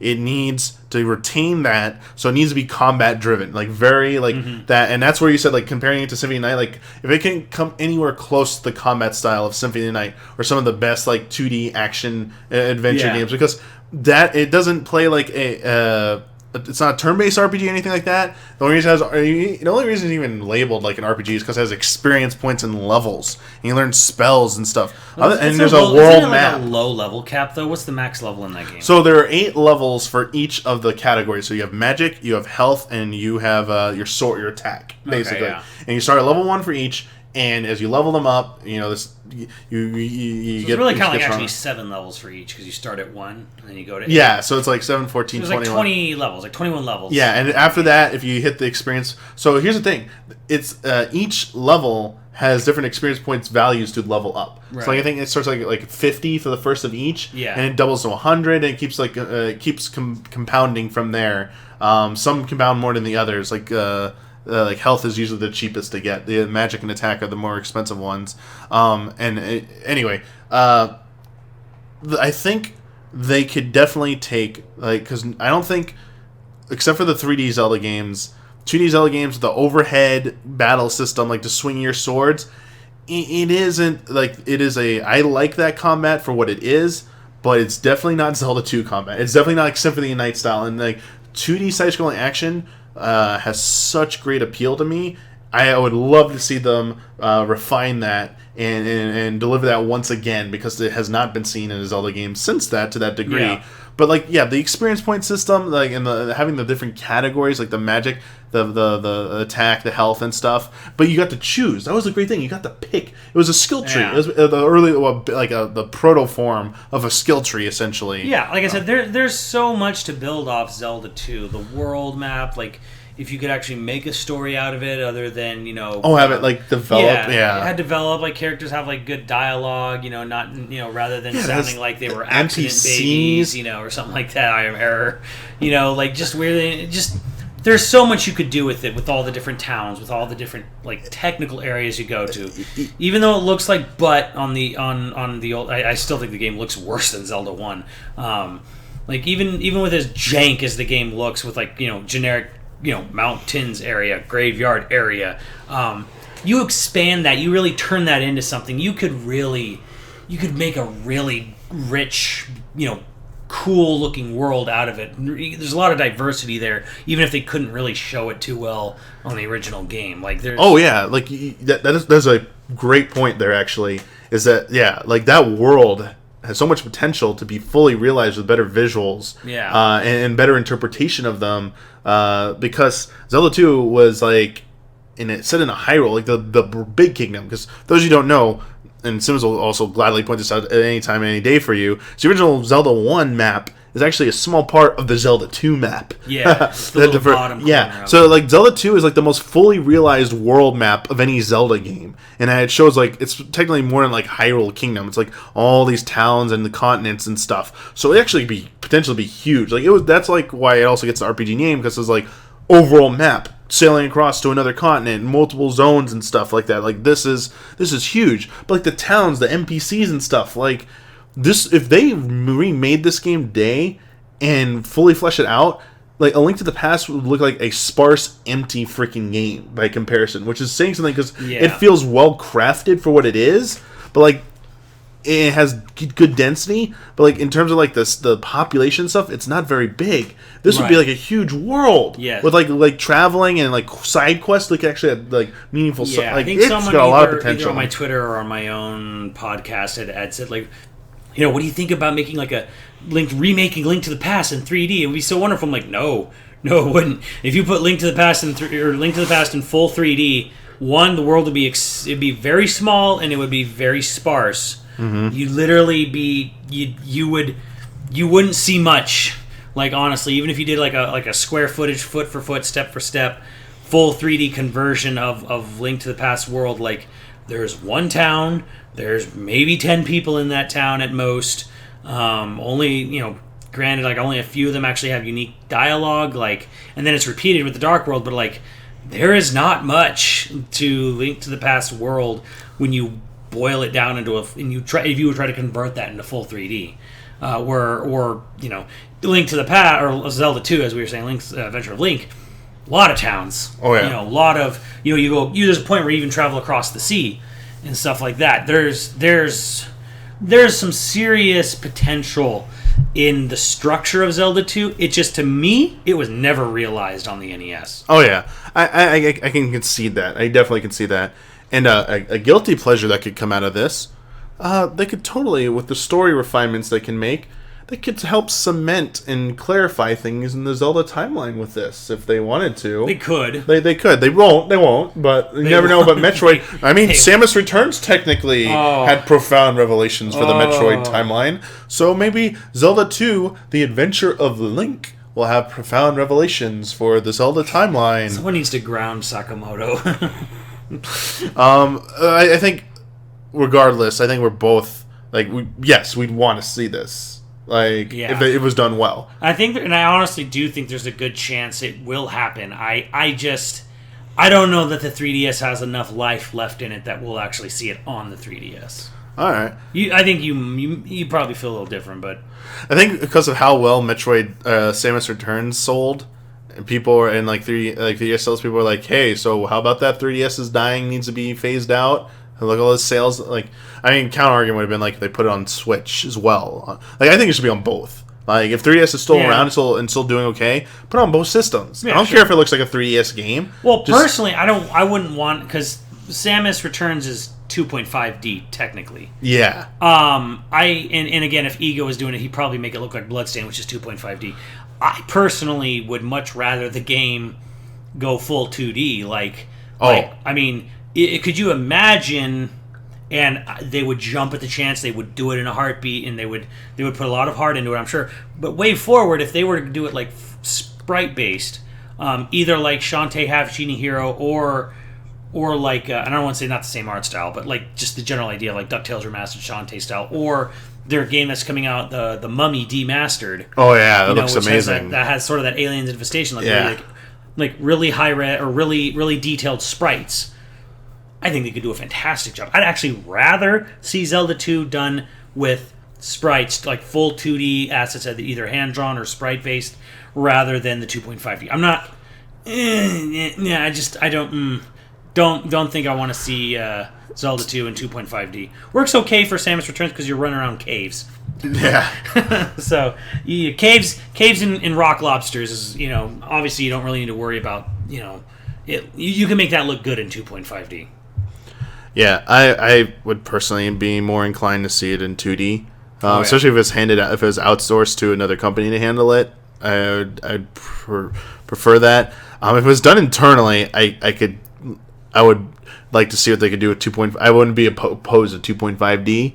I don't think it'd be a killer. I'm just saying, like, personally. Yeah, I could see so they could do some cool effects, like in the palaces, like the layers and stuff. Like they could do and you sit down a corridor or something, and like there's like a ghost or an enemy like going that like flies across or something. Like they could do cool. Like I trust Nintendo to do cool touches like that if they did that. If they went that route, but I think preserving the sprite or going with like really good sprite work would probably be what would satisfy me the most. Yes. But thank you, Chris, for that one. Really good stuff, and I agree with Simmons. I think it's a matter of not if, but when. But also agree, like, the platform, like, is still up in the air. Like, I don't think it's guaranteed to just be on 3DS. So that's going to do it for this episode of Friend Code. Again, for Patrons Pulse, if you're a $5 and up patron, look for my post every other week when we do the recording.